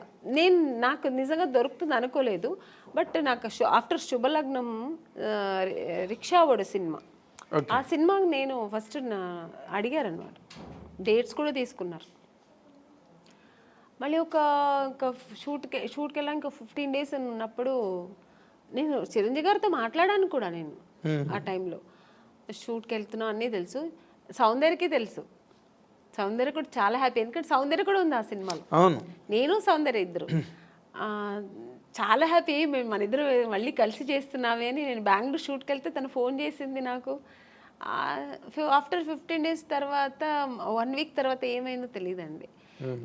నగ్మా గారు అని ఇది ఫోటో దీంట్లో చూసా, ఏదో ఒక పత్రికలో చూసాను. తర్వాత మా మేనేజర్ చెప్పారు, లేదమ్మా ఇలాగా మనం లేదు ఏమంటే డైరెక్టర్ చేంజ్ అయ్యారు అక్కడ. కోదండరామరెడ్డి గారు చేయాల్సిన సినిమా కోదండరామకృష్ణ గారు ఎవరు చేశారు. కోదండరామరెడ్డి గారు భార్గవ ఆర్ట్స్కి వెళ్ళారు, మాతో పెట్టుకోక సినిమా. అప్పుడు షఫల్ అయ్యారు డైరెక్ట్. షఫల్ అయ్యేప్పటికి అక్కడ ఏం జరిగిందో తెలీదు, నిజం నాకు తెలియదు, దేవుడికే తెలుసు. నేను మారాను అనమాట. సో చాలా అసంతృప్తి. ఇంకా అదే ఫస్ట్ టైం నేను అప్పుడు అంటే చాలాసార్లు నేను హీరోయిన్ అవ్వలేదని ఏడ్చాను. చిరంజీవి గారి సినిమా దొరకలేదని సెకండ్ టైం ఏడ్చాను నేను.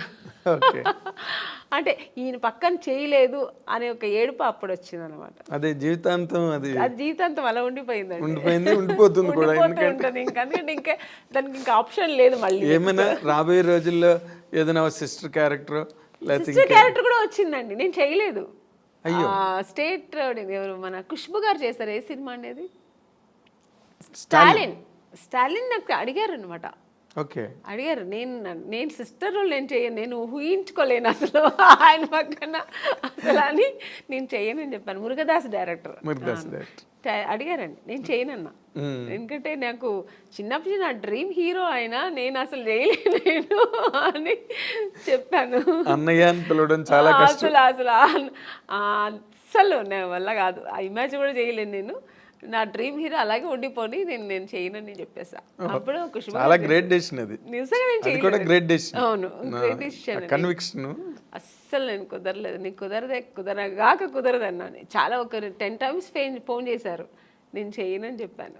చాలా గట్స్ కావాలి చిరంజీవి గారి పక్కన చేయనని చెప్పడానికి. అంటే చిరంజీవి గారు పక్కన అదే మీ ఫీలింగ్ కరెక్ట్. ఎందుకంటే నేను హీరో, నా హీరోని నేను అన్నయ్య అని పిలవలేను. అసలు ఛాన్సే లేదు. నాకు ఇప్పటికీ గుర్తు, మీరు అన్నపూర్ణ స్టూడియోలో చిరంజీవి గారు ఒక సెట్లో షూటింగ్ చేస్తున్నప్పుడు మీరు పక్క సెట్లో షూటింగ్ చేస్తూ కలవడానికి వస్తామని వచ్చారు ఒకసారి మీరు. అవును. ఇప్పుడు రీసెంట్గా మన కే విశ్వనాథ్ గారు ఫంక్షన్ జరిగింది, ఆయన పోయిన తర్వాత శ్రద్ధాంజలి చేసి. అప్పుడు ఆ ఫంక్షన్ నేను వెళ్ళాను, ఎందుకంటే నేను ఆయన సినిమా చేశాను కదా, శుభ సంకల్పం. అప్పుడు చిరంజీవి గారు మెయిన్ అక్కడ వచ్చారు. చిరంజీవి గారే అది జరిగింది, ఆర్గనైజేషన్ ఆయన తరఫునే జరిగింది. సో చిరంజీవి గారు వస్తే నాకు అసలు ఆ ఫంక్షన్కి వెళ్ళిన సంతోష్ పక్కన చిరంజీవి గారు చూసాను, మళ్ళీ చూస్తున్నానని. నేను ఆయన చూసినప్పుడంతా నేను మళ్ళీ ఆ చిన్నప్పుడు ఆ ఫ్యాన్ ఎలా ఫీల్ అవుతానో ఫీల్ అయిపోతుంటాను. నేను ఆర్టిస్ట్గా మర్చిపోతుంటాను నేను. సో అక్కడ వెళ్ళి స్టేజ్కి వెళ్ళిన తర్వాత అందరూ ఫొటోస్ తీసుకొని, అందరూ గ్రూప్ తీసుకున్నారు, నేను మళ్ళీ వెళ్ళి సార్ ఒక్క ఫోటో తీసుకుంటాను సార్ అన్నాను. రామ్మ అని నేనైతే ఎంత అప్పుడు ఫీల్ అయ్యానంటే, నేను ఒక ఫ్యాన్, నాకు నచ్చిన హీరోతో తీసుకున్నానని నేను ఇష్టపడి నాకు నచ్చి తీసుకున్న ఏకైక హీరో చిరంజీవి గారు. అంటే ఆయన is such a phenomenal hero. మీరు అలాగే ఫ్యాన్స్ లాగా ఉండిపోయారు అప్పటి నుంచి ఇప్పటి వరకు. ఇప్పుడు మళ్ళీ కొత్త జనరేషన్ తీసుకుంటున్నాను. ఇప్పుడు చేస్తున్నప్పుడు అందరూ హీరోస్తో నేను తీసుకుంటా పర్సనల్గా, దట్స్ డిఫరెంట్. బట్ నాకు ఇష్టపడి చిరంజీవి గారు పక్కన తీసుకుని ఇలా తీసుకుంటే అసలు మళ్ళీ బ్యాక్ టు 25 years బ్యాక్ వెళ్ళిపోయాను అనమాట. ఇప్పుడు మీరు మాట్లాడుతున్నప్పుడే ఎంతో పొంగిపోతున్నారు తెచ్చుకుని. అంటే అది ఇష్టం నాకు. అంటే ఆయన ఏమో మరి తెలీదు ఆయన యాక్టింగ్, ఆయన డాన్స్ స్టైలు ఇప్పుడు కూడా అలాగే చేస్తారు ఆయన. అసలు రీసెంట్గా సినిమా చూశాను, వాల్టర్ వీరయ్య. అసలు హీరో గారు ఎంత అసలు ఛాన్సే లేదు. రెడీ అవ్వాలి మరి మీరు. బాలశంకర్ దగ్గరలోనే ఉంది, ఎవరు బాలశంకర్ రిలీజ్ దగ్గరలో ఉంది, వెళ్తానండి ఆగస్ట్ 11. చాలా హైలీ ఎక్స్పెక్టెడ్ ఫిల్మ్. చాలా అది మనకి అక్కడ వేదాళం, తమిళ్ వేదాళం కదా తెలుగులో, అక్కడ పెద్ద హిట్. ఆ ఎక్స్పెక్టేషన్స్ ఇక్కడ కూడా ఉన్నాయి. ఇప్పుడు జనరల్గా అంటే మీరు ఎప్పుడు క్లాసిక్ క్యారెక్టర్స్, ఇంపార్టెంట్ రోల్సే చేశారు. గ్లామర్ వైపు అసలు ఎప్పుడు పోలేదు మీరు. రమ్యకృష్ణ గారు చేశారు, కొంతలో కొంత సౌందర్య కూడా చేసింది. మీరు అసలు అటు పక్కకే పోలేదంటే నాకు స్టార్టింగ్ ఇప్పుడు జంబలకడి పంలో మాస్ క్యారెక్టర్ అండి నేను చేశాను. తర్వాత ఏంటో ఆఫ్టర్ ఇమ్మీడియట్గా నాకు మిస్టర్ పెళ్ళాన్ దొరికింది. మిస్టర్ పెళ్ళాన్ తర్వాత చూసారంటే ఇంకా టోటల్గా హోమ్లీ క్యారెక్టర్స్ దొరికింది నాకు. ఒకవేళ నేను ఆ ఫేస్ నా బాడీ స్ట్రక్చర్ సెట్ అవుతుందేమో కానీ అందరూ ఆమెని అంటే ఇలా ఉంటేనే బాగుంటుంది, శారీ కట్టుకుంటేనే అందంగా ఉంటుందని. సో నాకు అలా బ్రాండ్ వేస్తారనమాట. అప్పట్లో జయసుధ గారికి ఉండేది అది. జయసుధ గారికి ఎలా ఉంటుంది, ఆవిడ ఎప్పుడు మాస్ అంటే అడవి రాముడు అవన్నీ చేశారు కానీ చేశారు, సహజ నటి అని ఒక ముద్ర వేసి ఆవిడని అలా పక్కన పెట్టారు. ఎంత బిజీగా ఉన్నా ఆవిడ అవే కైండ్ ఆఫ్ క్యారెక్టర్స్ చేసుకుంటూ వెళ్ళారు ఇప్పటి వరకు. బేసిక్గానండి ఈ మధ్య రోజుల్లో అంటే మీ టైంలో లేదు, ఏముందో బయటకు తెలియదు. బట్ ఈ రోజుల్లో ఈ కాస్టింగ్ కోచ్ అని మీరు ఒక సీనియర్ యాక్ట్రెస్గా, ఒక సక్సెస్ఫుల్ హీరోయిన్గా, ఒక డిగ్నిటీ అవన్నీ నిలబెట్టుకుని ఇన్నాళ్ళు ఇండస్ట్రీలో కంటిన్యూ అయిన ఒక స్టార్గా ఈ డెవలప్మెంట్స్ చూస్తున్నప్పుడు మీకు ఏమనిపిస్తుందండి? అంటే ఈ ప్రజెంట్ హీరోయిన్స్ ఫేస్ చేసే ఇష్యూస్ కానీ, లేకపోతే ఇండస్ట్రీలో వచ్చిన మార్పులు కానీ. అంటే హీరోయిన్ ఇప్పుడు ఫేస్ చేస్తున్న ఇది సావిత్రి గారి టైంలో నుంచి ఉందండి. ఓకే, ఇప్పుడు మీరు చెప్పేది ఏంటంటే హీరోయిన్స్ డిఫరెంట్ ప్రాబ్లమ్స్ ఫేస్ చేయాల్సి వస్తుందని. ఆ ప్రాబ్లమ్స్ హీరోస్కి లేదు, హీరోయిన్స్కి మాత్రమే ఉంది. అదే కదా చెప్తారు మీరు. అది ఇప్పుడు కాదండి, అప్పుడు ఉన్న హీరోయిన్స్ దగ్గర నుంచి ఉంది. కాకపోతే అప్పుడు సోషల్ మీడియా, ఈ పబ్లిసిటీ ఇవన్నీ లేదు కాబట్టి తెలీదు. ఇప్పుడు అన్ని చిన్న విషయం కూడా ఇప్పుడు ఎలకపోయిందంటే పూలే పోయిందని ఇప్పుడు అంత ఎక్స్ప్లోర్ చేస్తున్నారు. చిన్న విషయాన్ని ఏమీ లేకుండా దాన్ని ఒక పెద్ద ఇష్యూలాగా చూపిస్తున్నారు. అంతే తప్ప ఎప్పుడు లేదండి ప్రాబ్లమ్స్ హీరోయిన్స్కి, ఉంటూనే ఉంది. కానీ మనం చూస్ చేసుకోవాలి. హీరోయిన్స్గా అందరూ కష్టపడే వస్తారండి. ఎవరు వచ్చిన వెంటనే హీరోయిన్ ఎవ్వరు అవ్వలేరు. అంటే చేసిన ఆ హీరోయిన్స్ వాళ్ళకే తెలుసు. ఎవరికైనా ఆ వెనకాల ఒక కథ ఉంటుంది, వాళ్ళ బ్యాక్గ్రౌండ్ ఉంటుంది, వాళ్ళు ఏం కష్టపడ్డారు, ఎలా వచ్చారనేది ఉంటుంది. కానీ ఇప్పుడు మనం చూస్ చేసుకోవాలి. రెండు ఉంటుంది, మంచి ఉంటుంది, చెడు ఉంటుంది. మీరు ఏ ప్రొఫెషనల్ తీసుకోండి, ఏ జాబ్లో తీసుకోండి, మీకు ఉంటుంది మంచి చెడు. దాన్ని మనం తీసుకునే రీతి, మనం తీసుకోవాల్సిన ఇది మంచి ఇలా వెళ్ళాలి అనేది మన చేతుల్లో ఉంది అంతే. చెడు ఉందని తెలిసిన తర్వాత మనం ఎందుకు వెళ్తామండి కదా.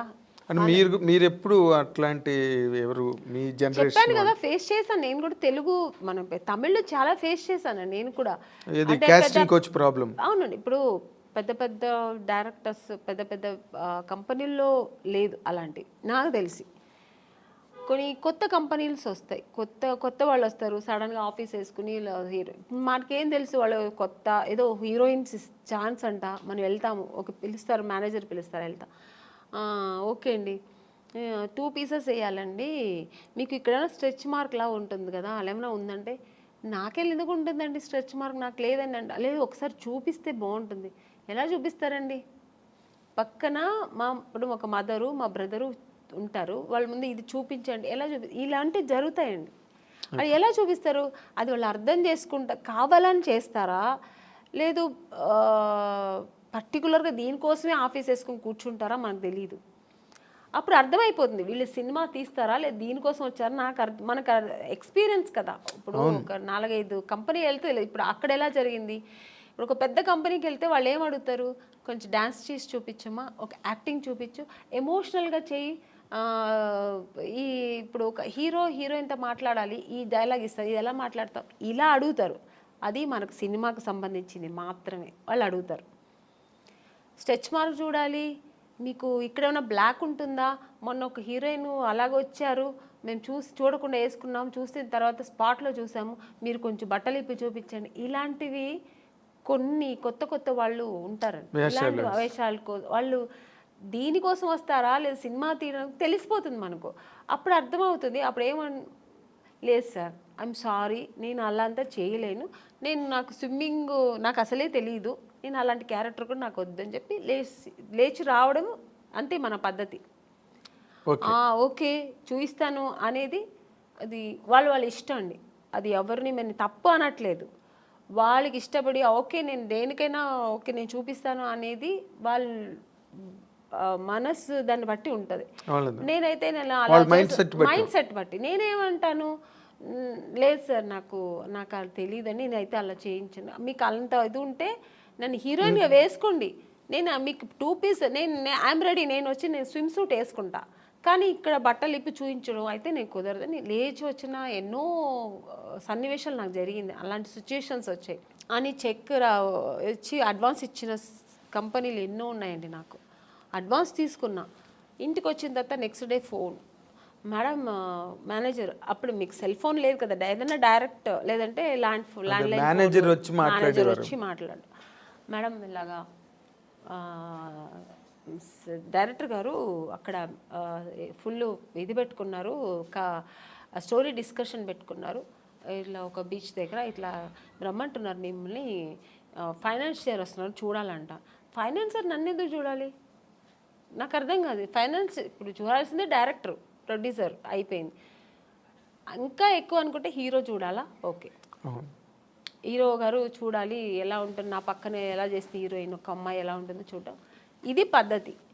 ఫైనాన్సర్ ఎందుకు చూడాలి నన్ను అనవసరంగా, నాకు అర్థం కాదు. కొన్ని రోజుల తర్వాత అర్థమయ్యేది, ఇంకోటి నాకు ఎక్కడ అర్థమయ్యేదంటే, మమ్మీ వద్దండి మీరు మాత్రం వస్తే చాలంటేనే అర్థమైపోయేది. కారు తీసుకొచ్చారు, ఐఎమ్ సారీ అని నేను రాను. ముందు మన అమ్మగారు అసలే పంపరు, ఒంటరిగా అంటే మా అమ్మ పంపించేది కదండి. లేదండి మా అమ్మాయిని అయితే ఒంటరిగా పంపాము.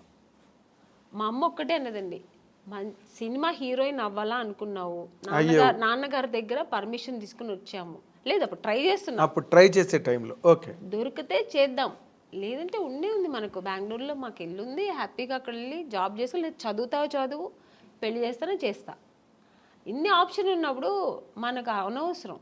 నువ్వు హీరోయిన్ అవ్వాలా, మనం దానికోసం కష్టపడతాం, ఇంకా అడ్డతోవలతో అని మనకు అనవసరం. అలా నేను అలాగే ట్రావెల్ అయ్యానండి. నాకు అలాగే ఒక మంచి కంపెనీ, మంచి డైరెక్టర్స్, హెల్దీ పీపుల్స్తో హెల్దీ దేవుడు మీ మరో విన్నాడు, తప్పు అది 100% కీర్తనల్ని బాగా ఆస్వాదించాడు. ఒక్కొక్క కంపెనీ వెళ్ళొచ్చిన వెంటనే నేను ఫస్ట్ దేవుడా నాకు రేపు ఈ కంపెనీ రేపు నేను హీరోయిన్ అయిపోవాలి, సెలెక్ట్ అయిపోవాలి, ఇలాగే వేడుకునేదాన్ని. అదే కాకపోతే ఇప్పుడు మీరు ఒకటి గమనించాలి, మీరు అన్నారు ఇందాక సావిత్రి గారి దగ్గర నుంచి ఉన్నాయండి ఇలాంటి ఇండస్ట్రీలోని అని. కాకపోతే ఇప్పుడు సోషల్ మీడియా రావడం వల్ల, కానీ హీరోయిన్లే పోలీస్ కంప్లైంట్లు ఇచ్చి కొంతమంది బాంబే నుంచి వచ్చిన వాళ్ళు, లేకపోతే ఏదో మొత్తానికి అలాంటివన్నీ జరగడం, అవన్నీ యూట్యూబ్లో వాళ్ళు వచ్చి వీడియోలు రిలీజ్ చేయడం, ఒక రకమైన డిస్టర్బెన్స్ అన్నది కొన్ని అన్ని చోట్ల అని కాదు, ఇన్ని సినిమాలు వస్తున్నాయి ఎక్కడ జరగవు కానీ, బట్ జరిగినవి మాత్రం చెప్తున్నాను కదండి, ఇండస్ట్రీ పరువు తీయడానికినే వచ్చిన వాళ్ళు అయితే ఇది జరగదండి. ఇంకా వేరే థాట్స్ మీద వస్తారండి కొంతమంది. ఇక్కడ హీరోయిన్లు ఉంటారు, ఇలా ఉంటారు, మనం ఇది సినిమా తీస్తూ ఇది కూడా చేయొచ్చు అనే వాళ్ళు కొంతమంది వస్తారు. అక్కడ ఇలాంటి తప్పులు జరుగుతాయి. ఓన్లీ సినిమాని నమ్ముకొని సినిమాని లవ్ చేసి ఒక సినిమా మనకు ఇండస్ట్రీలో ఈ ప్యాషన్తో వచ్చేవాళ్ళు, కళాకారులుగా వచ్చేవాళ్ళు ఎప్పుడు అక్కడ ఈ తప్పులు జరగదండి. వేరే థాట్స్ కూడా ఉంటాయి చూడండి దాంతోపాటు, లేదంటే ఆ థాట్స్ మాత్రమే అనుకొని వస్తారు కదా, అక్కడ ఈ తప్పులు జరుగుతాయి. సో అక్కడ కొంతమందికి ఇలా జరుగుతాయి. అవును. తర్వాత మీటూ అనేది కూడా అలాగే ఆడవాళ్ళు కూడా అండి, ఏ హీరోయిన్ కూడా మనం ఇలా అయిపోవాలి, చెడుగానే ఉండాలి, చెడు దారి తొక్కాలని ఎవ్వరు రారండి. అందరూ ఒక డ్రీమ్తో వస్తారు. ఏ అమ్మాయి అయినా సరే నేను ఒక హీరోయిన్ అవ్వాలి, ఎవరికి ఆశ అందరికీ సొంతం కదండి. నేను కూడా శ్రీదేవి గారిలాగా కావాలి, నేను కూడా ఒక నగ్మా గారిలాగా కావాలి, నేను కూడా ఒక విజయశాంతి గారు లాగా నేను కూడా ఈ సినిమా ఇండస్ట్రీలో అవ్వాలని అనుకోవడం తప్పలేదు. అందరూ ఆశతోనే వస్తారు కదా. సక్సెస్ అయ్యేది కొంతమంది, సక్సెస్ అవ్వకుండా వెనక్కి తిరిగిపోవడం కొంతమంది. ఆ టైంలో కొంతమంది ఇలా జరిగితే దానికి పాప వాళ్ళు ఏం చేస్తారండి, నమ్మకం, ఒకవేళ మనం హీరోయిన్ అయిపోతామేమో అని ఒక నమ్మకంతో కొన్ని తప్పులు జరిగిపోవచ్చేమో, నాకు తెలియదు మరి. అలాంటప్పుడు కొంచెం ఇలా వాళ్ళు లైఫ్లో ఇలా మిస్ అవుతుంటాయి. అవును, మీటూ అనేది కూడా చాలా పెద్ద మూమెంట్. తమిళ్లో రేవతి గారు వాళ్ళందరూ కూడా దాన్ని, జయసూద్ గారు ఇక్కడ, ఆ మీటూ అనేది కూడా చాలా పెద్ద రేంజ్లోనే జరిగింది. దానిలో మీరు పార్టిసిపేట్ చేశారా? లేదండి, నేను చెప్పాను, నాకు మా ఇంట్లో నా సమస్యలు ఎక్కువ ఉంటాయి, ప్రాబ్లమ్స్. ఇప్పుడు చాలా మీ ఇల్లే ఒక ఇండస్ట్రీ, నా ఇల్లే ఒక ఇండస్ట్రీ, అదొక మినీ ఇండస్ట్రీలా ఉంటుంది. వాళ్ళ ప్రాబ్లమ్స్, పైగా ఇప్పుడు నాకు 2 పిల్లలు, వాళ్ళు చిన్న పిల్లలు, వాళ్ళని చూసుకోవడం, ఫుల్ బిజీ ఉంటానండి. అసలు నేను ఇంటికి వెళ్తే నా ఫోన్ కొంచెం ఫ్రీగా ఉంది మాట్లాడతానంటే ఇక్కడ షూట్లో ఉన్నప్పుడే, ఇక్కడ కొంచెం ఫ్రీగా ఉంటాను. ఇంటికి వెళ్తే 24 అనేది నాకు 26 అవర్స్ అయినా చాలదండి. అంటే నా 2 పిల్లలు ఉన్నారు కదా, కొంచెం హైపర్ యాక్టివ్ ఎక్కువ. నా ఫోన్ వాళ్ళ దగ్గర ఉంటుంది, నా దగ్గర ఉండదు. నేను ఆడుకోవాలి, కొంచెం ఫోన్ ఇవ్వమ్మా, కొంచెం ఫోన్ చేసుకోవాలి, నాకు ఏదైనా మిస్డ్ కాల్ ఉంటుంది, కొంచెం ఇవ్వమ్మా, కొంచెం ఈ నాన్న అని నా పిల్లలతో నేను ఆడుకోవాలి. అలా ఉంటుంది. లేదంటే ఆ ఫోన్ ఎక్కడ పడుతుందో నాకు తెలీదు. ఇంకా వాళ్ళ చదువులు, వాళ్ళ స్కూల్ తీసుకెళ్ళడం, ఇలా బిజీ ఉంటా. ఇప్పుడు నార్మల్గా మీలాంటి మైండ్ సెట్ ఉన్న వాళ్ళకి ఇన్ జనరల్గా, సరే కొంతమంది మైండ్ సెట్స్ మనిషికి రకమైన మైండ్ సెట్ ఉంటుంది. ఇప్పుడు అంతా మీరు ఒక సింగిల్ హ్యాండ్ ఫైట్ లాగా మీ లైఫ్ కదా. అవునండి. అప్పుడేమో పెళ్ళికి ముందు అన్ని బాధ్యతలు మీ మీద వేసుకుని అన్ని ఇంట్లో ఫాదరు మదరు మీరే అయ్యి అన్నీ చేశారు. ఇప్పుడు మళ్ళీ ఫాదరు మదరే అయ్యారు మీ పిల్లలకి కదా, సింగిల్ హ్యాండ్ ఫైట్. ఇప్పుడు మళ్ళీ ఈ లైఫ్ ఎలా అనిపిస్తుంటుందండి మీకు ఇన్ జనరల్గా? ఇక్కడ ఫాదరు మదర్ అని కాదు, నేను ఎక్కువ కేర్ తీసుకుంటుంటాను. ఇప్పుడు అప్పట్లో కూడా మా నాన్నగారు, మా అమ్మగారు అందరూ ఉన్నా కూడా, అది చెప్పాను కదా, ఇంట్లో ఒక వస్తువు లేదంటే దాన్ని నేనే ఇంట్రెస్ట్గా, నాకు ఇది కావాలి, ఇది ఇంట్లో ఇలా ఉండాలి, మా ఇల్లు కూడా ఇలా ఉండాలి, మా ఇంట్లో కూడా కార్పెట్ వేయాలి, మా ఇంట్లో కూడా సోఫా ఉండాలి, ఇలా ఆలోచిస్తుంటాను.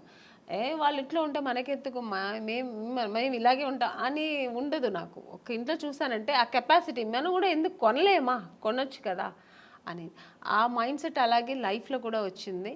ఇప్పుడు మన పిల్లలు, ఆ అమ్మాయి స్విమ్ చేస్తారు, ఎందుకు మా సిస్టర్ కూడా నేర్చుకుని అలాగే ఇప్పుడు మా పిల్లలు కూడా. సో అందుకని అమ్మా నాన్న వాళ్ళకి ఉన్నా కూడా వాళ్ళు చెయ్యనేది నేను చేస్తాను. అలాగే ఇప్పుడు కూడా అంతే, మా పిల్లలు కూడా నేను ఎక్కువ ఇంట్రెస్ట్ చేస్తాను. ఇప్పుడు కూడా మా పిల్లల అదర్ యాక్టివిటీస్ అంటే నేనే వెళ్తుంటాను, నేర్చుకోమంటుంటాను.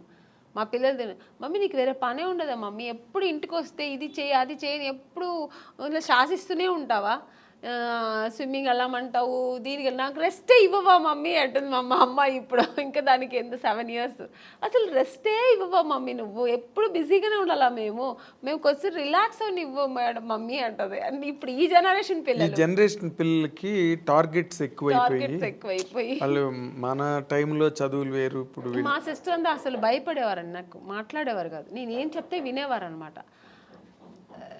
5 o'clock లేవా, ఓకే అమ్మ అక్క లేస్తున్నాను అక్క, అంతే. ఇప్పుడు పిల్లలు కొంచెం ఆర్గ్యుమెంట్ చేస్తారు, ఏంటి మమ్మీ పొద్దునే నీ గోలా, ఎందుకు ఇంత తొందర లేపుతాను, నేను నిద్రపోని మమ్మీ, నాకు I have to sleep mummy అంటది మా అమ్మాయి. అదేలేండి. కానీ నేను ఇంకొక చాలా డెలికేట్ ఇష్యూ అండి, బట్ ఈ తరం హీరోయిన్లకి కొంతమందికి మీలాంటి ఒక సీనియర్ యాక్ట్రెస్ చెప్పే మాటలు వాళ్ళకి హెల్ప్ కావచ్చు. ఒక్కొక్కసారి ఒక్కొక్క ఇంటర్వ్యూలో మాటలు విన్నప్పుడు మీరు ఇంత ఒక డొమెస్టిక్ మైండ్ సెట్, ఒక హౌస్ వైఫ్కి ఏం కావాలో ఆ అవసరమైన ఆ మానసిక పరిణితనండి, పరిపక్వతనండి, అన్ని వైపుల నుంచి అన్ని జాగ్రత్తగా సంరక్షించుకుంటూ వచ్చే ఒక లైఫ్ స్టైల్ మీది, మైండ్ సెట్ కానీ. But where the mistake happened అండి మీ పర్సనల్ లైఫ్లో? నాకేం మిస్టేక్ ఏం జరగలేదండి. మిస్టేక్ ఏముంది? మిస్టేక్ అంటే ఇప్పుడు హీరోయిన్గా ఉన్నాను, కొన్ని అదే హీరోయిన్ అవ్వడానికి ఏం ఫేస్ చేయాలో చేశాను, హీరోయిన్ అయ్యాను. అంటే ఫేస్ చేశానంటే ఎక్స్పీరియన్స్ అయింది తప్ప ఓ ఇలా Not ఉండాలి, in the negative okay sense. ఇదిగా నెగటివ్స్ లేదు. ఇలా ఓకే ఇది ఉందా, నెగటివ్ ఉందా మనకొద్దు, ఓకే దూరంగా ఉందాం, ఓకే నెక్స్ట్ మంచి జరిగింది, హీరోయిన్ అయ్యాను. పెద్ద డైరెక్టర్ గంగేమ్రన్ గారు, ఇక్కడ తెలుగులో ఈవి సత్యనారాయణ గారు, అందరు So, పెద్ద the డైరెక్టర్లతో director చేశారు. చేశాను. ఓకే అది లక్, దేవుడు గాడ్ గ్రేస్. అలాగే ఇంకా మ్యారేజ్ లైఫ్లో కూడా ఒక మ్యారేజ్ చేసుకున్నాను, నాకేం పెద్ద టెన్షన్స్ లేదు. నేను అనుకున్నట్టే నేను ఎలా ఉండాలనుకున్నా అలాగే ఉంటున్నాను హ్యాపీగా. నాకు అక్కడ ఏం రిస్ట్రిక్షన్స్ లేదు, ఏ ఫోర్స్ లేదు. నేను ఎలా ఉండాలో అలా ఇంట్లో ఫ్రీ బర్డ్ నేను. కానీ చాలా విచిత్రమైన విషయం, అందరూ విచిత్రంగా ఆమన్ గారి విషయంలో ఫీల్ అయ్యేది, మీరు చాలా దైవభక్తురాలు, సంప్రదాయవాది, ఆ? అసలు 16 అణాల హిందూ అమ్మాయి, ముస్లిం పర్సన్ని ఎలా చేసుకోవడం అన్నది అసలు సంథింగ్. అంటే నాకు మతాల మీద నమ్మకం లేదండి. ఓ నాకు రిలీజియన్ అనేది ఏం లేదు, ఆడ మగ అంతే. అంటే ఇప్పుడు నేను పెరుమాళ్ బాలాజీని ముక్తా అంటే అది నా ఇంట్రెస్ట్, నాకు అది ఇష్టం. అందుకని అల్లా ముక్తున్న తప్ప నేను అనట్లేదు, జీసస్ ముక్త తప్ప అనట్లేదు. జీసస్ నాకు ఇష్టమైతే నేను ఇప్పుడు నాకు కూర్చున్నప్పుడు చర్చికి వెళ్ళాలి అనిపిస్తే వెళ్తాను. అలాగా నాకు మన చర్చికి వెళ్ళే వాళ్ళు చాలా మంది ఉన్నారు. అలాగే నాకు ఫ్రెండ్స్ కోసం కూడా రిలీజియన్ మతాల మీద పెద్ద ఇదేం లేదు నాకు. సో అందుకని నాకు ఆ ప్రాబ్లమ్స్ లేదు. ఓకే. కానీ నాకు ఇష్టం పూజలు చేయడం, ధ్యానం చేయడం, మంత్రాలు చదవడం, ఇవి నాకు ఇంట్రెస్ట్, అది నేను చేసుకుంటా. అందుకని వేరే వాళ్ళ మీద నువ్వు ఇలాగే చేయాలి, ఇదే నమ్మండి, ఇది చేయండి అని నేను ఎవరిని ఫోర్స్ చేయను. వాళ్ళు చేస్తున్నది కూడా నేను తప్పని నేను అన్నాను. అదే రుద్దరు మీ అభిప్రాయం ఎదుటి వాళ్ళ మీద రుద్దను. వాళ్ళు చేస్తున్న అంటే మీ మదర్ వైపు నుంచి కానీ ఎప్పుడు అపోజిషన్ రాలేదా? నాకు ఏది ఇష్టమో ఎవరు నన్ను ఎప్పుడు ఏమనలేదండి. మా అమ్మగారు ఒక్కటే, నువ్వు ఎవరైనా పెళ్లి చేసుకో, ఎలాగైనా చేసుకో, ఎలా అయినా ఉండు, సినిమా ఇండస్ట్రీని వదలద్దు.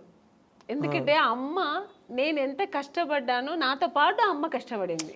అవును, ఎక్కడా కూడా అమ్మ నన్ను కష్టపడనివ్వకుండా ఆవిడ కష్టాలు అనుభవించేనా నన్ను హీరోయిన్ చేసింది. అలాంటి ఒక ఇండస్ట్రీని హీరోయిన్ అవ్వడానికి నువ్వు ఎన్ని కష్టాలు పడ్డావు, అలాంటి ఒక ఇండస్ట్రీని వదలొద్దు. నువ్వు ఇష్టపడి వచ్చావు, ఆ కళామ తల్లి నిన్ను అనుకుని నీకు ఇచ్చింది, ఆ కళామ లైఫ్ లాంగ్ కొనసాగించు. ఇప్పటికీ మీ మదర్ మీతోనే నాతోనే ఉన్నారు. ఇప్పటికీ మీరు ఇంటికి ఎప్పుడైనా సడన్గా వెళ్తే కూడా నేను చెప్పలేదు, ఎప్పుడు సడన్గా వెళ్తే మా అమ్మ ఒక టీవీ ఉంటుందండి ఎప్పుడు ఆవిడ ఇప్పుడు రిలాక్స్ అయిపోయింది కదా, ఎప్పుడు ఆ టీవీలో ఆమెని సినిమా, ఆమెని ఇంటర్వ్యూ, ఆమెని సాంగ్స్ ఇదే పోతుంటుంది అంతే. ఆవిడ అది నేను అంటే నీకేమైనా పిచ్చి పట్టిందమ్మా, ఎప్పుడు నాదే చూస్తున్నా, నాకు విని నాకు విసిగెత్తింది, వేరే ఏదైనా పెట్టమ్మా అంటే అలా అమ్మ చాలా ఇష్టపడుతుంది, ఆ ఫీల్డ్ని ఇష్టపడుతుంది. నేను చేయడం అనేది ఆవిడకి అంతకంటే ఇష్టం. సో అందుకని నన్ను ఎప్పుడు అమ్మ నేను షూటింగ్ వెళ్తానంటే నాకంటే ఎక్కువ సంతోషపడేది మా అమ్మాయి ఇప్పటికీ. అంటే మీరు ఈ షూటింగ్ వెళ్తున్నావమ్మా, ఓకే ఓకే అంటారు, అదే ఆనందం. బికాజ్ మీరు పడ్డ కష్టానికి దొరికింది అంత సక్సెస్ దొరికింది. ఆ సక్సెస్ ఇప్పుడు అలాగే ఉండాలి, ఆ ఇండస్ట్రీని వదలొద్దు అంటుంది అమ్మ. ఎగ్జాక్ట్లీ. అంటే ఇప్పుడు మీరు ముస్లిం పర్సన్ చేసుకున్న కారణంగా ముస్లిం మతం తీసుకోవడం అలాంటివి ఏం చేయలేదా మీరు? ఏమీ లేదండి. నేను ఎలా మైసెల్ఫ్ నేను ఎలా ఉన్నానో అలాగే ఉన్నాను, అలాగే ఉంటూ ఉంటాను. నాకు ఏది అలాంటి ఒక ప్రాబ్లమ్స్ ఏమీ లేదు, గొప్ప విషయం అది. ఎప్పుడు లేదు, ఇప్పుడు లేదు, ఎప్పుడు లేదు. ఎందుకంటే చాలా మంది వెంటనే ముస్లిం మతం తీసుకుని, అంటే ముస్లిం అని కదా, ఏ మతం వాళ్ళని చేసుకుంటే నేను అలా ఉంటే అసలు నాకు అలాంటి కాంట్రవర్సీ నాకు ఫస్ట్ ఆఫ్ ఆల్ నచ్చదు. ఇలా ఉంటేనే అలాగా ఫోర్స్ అసలే నచ్చదు నాకు. ఓకే. నాకు ఎప్పుడు నాకని కొన్ని ఎథిక్స్, కొన్ని ఫ్రీడమ్స్ ఉంటాయి. అది ఏ విషయంలో అయినా, ఇది ఒక మ్యారేజ్ అనే కాదండి, పిల్లల విషయంలో కూడా అంతే. ఇప్పుడు నేను పూజ చేస్తున్నా అంటే నన్ను డిస్టర్బ్ చేయకూడదు 1 hour, నా పిల్లలైనా సరే. నేను నెమ్మదిగా నేను అనుకున్న పూజ నేను జరిపించేయాలి, అలా అనుకుంటాను, అది నాకు జరగాలంతే. సో ఇప్పుడు ఈ ఇంత లాంగ్ స్ట్రెచ్ ఆఫ్ లైఫ్ అవతల కెరీరు, ఫ్యామిలీ లైఫ్ ఇవన్నీ కూడా. ఇప్పుడు ఒకవేళ ఫ్యామిలీ లైఫ్లో ఏదైనా వచ్చిన డిస్టర్బెన్సెస్ని కూడా మీరు అన్నిటినీ ఓవర్కమ్ చేసే మెంటల్గా బాగా సెట్ అయి ఉన్నారండి, లేకపోతే స్టిల్ యూ ఫీల్ ఫస్ట్? ఏమీ లేదు, నాకు అసలు ఏ ప్రాబ్లమ్స్ లేదు మెంటలీగా కానీ. నాకు అసలు ఆ మానసిక ప్రాబ్లం ఏమీ లేదండి. హ్యాపీగా ఉన్నా, ఐఎమ్ వెరీ హ్యాపీ. నాకు మెయిన్ ఫస్ట్ నాకు ఇండస్ట్రీ అండి, నేను ఇష్టపడి వచ్చిన ఇండస్ట్రీ. సో అది హెల్తీగా నాకు ఇప్పటి వరకు నేను వెళ్తున్నా జర్నీ. సెకండ్ నా పిల్లలు, నా ప్రపంచం ఇదే, నా ప్రొఫెషనల్, నా పిల్లలు, ఇది నా ప్రపంచం. దీని తర్వాత ఏదైనా ఆలోచిస్తాను, దీని తర్వాత సెకండరీ ఇంటికి. అవును, సెకండరీ. నేను ఇక్కడ వస్తే నా ప్రొఫెషనల్ ఓన్లీ, నేను ఫోకస్ దీంట్లోనే ఉంటుంది. ప్యాకప్ అంటే నెక్స్ట్ ఫ్లైట్ ఏది ఉంటే వెళ్ళిపోతుంటా ఇంటికి, ఎందుకంటే నా పిల్లలు వెయిటింగ్ అక్కడ, ఎందుకంటే వాళ్ళు చాలా మిస్ అవుతుంటా. అవును. సో జయసుద్ గారు కూడా 6 రోజులే ఎట్ ఏ స్ట్రెచ్ షూటింగ్ చేసి మళ్ళీ 3 days బ్రేక్ తీసుకున్నారు.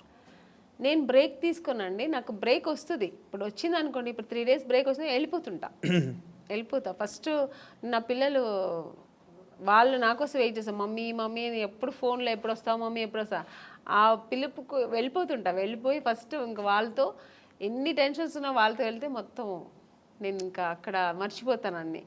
వాళ్ళ టెన్షన్స్, వాళ్ళని స్కూల్కి తీసుకెళ్ళడం, మార్నింగ్ వాళ్ళు రెడీ చేయడం, వాళ్ళని స్కూల్ నుంచి తీసుకురావడం, వాళ్ళకి ఏది మంచి కావాలి చెడు కావాలి వండి పెట్టడం, వాళ్ళని బయట తీసుకెళ్ళడం, ఇంకా వాళ్ళ విషయంలో బిజీ ఉంటాను అన్నమాట. చిరంజీవి గారితో చెయ్యాలనుకుని చేయలేపారు లైఫ్లో. ఇప్పుడు చిరంజీవి గారు అబ్బాయి రామ్ చరణ్ అసలు ఇంటర్నేషనల్ గ్లోబల్ స్టార్. అవునండి. రామ్ చరణ్తో చేసే అవకాశం ఏమైనా ఉందా మీరు? ఇప్పుడు లేదు, వస్తే మాత్రం చేస్తానండి హ్యాపీగా. అదే రామ్ చరణ్ తర్వాత ఇప్పుడు ఈ younger generation heroes junior NTR గారు కానీ, మహేష్ బాబు కానీ, అవకాశాలు ఏమైనా వచ్చాయా మీకు ఇప్పటి వరకు? మహేష్ బాబు గారు సినిమా చేశాను రీసెంట్గా. ఇంకెవరితో చేయ అవకాశం రాలే, వస్తే మాత్రం హ్యాపీగా చేస్తానండి, చాలా సంతోషంగా చేస్తాను. వాళ్ళు బాగా మీకు ఇష్టమైన హీరో ఎవరండి యంగర్ జనరేషన్లో? అందరూ ఇష్టమే, ఎక్కువ అనుకుంటే నాకు జూనియర్ ఎన్టీఆర్ గారు అంటే చాలా ఇష్టం. అవునా? ఆయన సినిమాలు బాగా చూస్తుంటా ఇప్పట్లో. అంటే ఎందుకు అంటే ఆయన కూడా బాగా డాన్స్ ఎనర్జెటిక్గా బాగా చేస్తారు. అంటే అందరూ చెయ్యరని చెప్పట్లేదు. ఇప్పుడు రామ్ చరణ్ గారు కానీ, మన మహేష్ బాబు గారు అందరూ ఇష్టమే, కానీ ఆయన సినిమాలు ఏదో కొంచెం ఎక్కువ మాస్ ఎక్కువ ఉంటుంది కొంచెం. సో అదే మాస్ హీరో అందుకని ఆయన ఫస్ట్ ఇది కూడా బిగ్ బాస్ చేసేది కూడా నేను చాలా ఇంట్రెస్ట్గా చూసాను. నేను అవునా? అంత చిన్న వయసు అంత చక్కగా మాట్లాడడం అన్ని చక్కగా స్పీకర్. నెక్స్ట్ ఇప్పుడు నాగార్జున గారిది కూడా బాగుంది, బట్ జూనియర్ ఎన్టీఆర్ గారు ఫస్ట్ టైం చేశారు కదా అలాంటిది ఈవెంట్, ఆయన చేయడం ఫస్ట్ టైం కదా అది. Exactly. So very very nice Aamani గారు, చాలాసేపు మా స్టూడియోకి వచ్చి చాలా విషయాలను మీరు గుర్తు చేసుకున్నారు, చెప్పారు. చాలా హ్యాపీ. మీ సెకండ్ ఇన్నింగ్స్ కూడా మంచి క్యారెక్టర్లు, మళ్ళీ ఒక 25 ఏళ్ళ తర్వాత మిమ్మల్ని ఎవరైనా ఇంటర్వ్యూ చేస్తే మళ్ళీ ఈ క్యారెక్టర్లన్నీ చెప్పి మాట్లాడండి, మంచి క్యారెక్టర్స్ మీరు చేయాలని. మీకు గాడ్, మీరు నమ్మే దేవుడు అన్నీ మీకు ఇంకా బాగా ఇచ్చి హ్యాపీ లైఫ్ ఇవ్వాలని కోరుకుంటూ ఈ wish you all the very best from the I dreams side అండి. This is what our eminent actress ఆమెని గారు, ఆవిడ తాలూకు అనుభవాలు, లైఫ్ జర్నీ, క్యారెక్టర్స్ అన్నీ చాలా టైం తీసుకుని మనతో డిస్కస్ చేసినందుకు మన అందరి తరఫున ఆవిడకి థ్యాంక్స్ చెప్తున్నాను. Thank you for watching.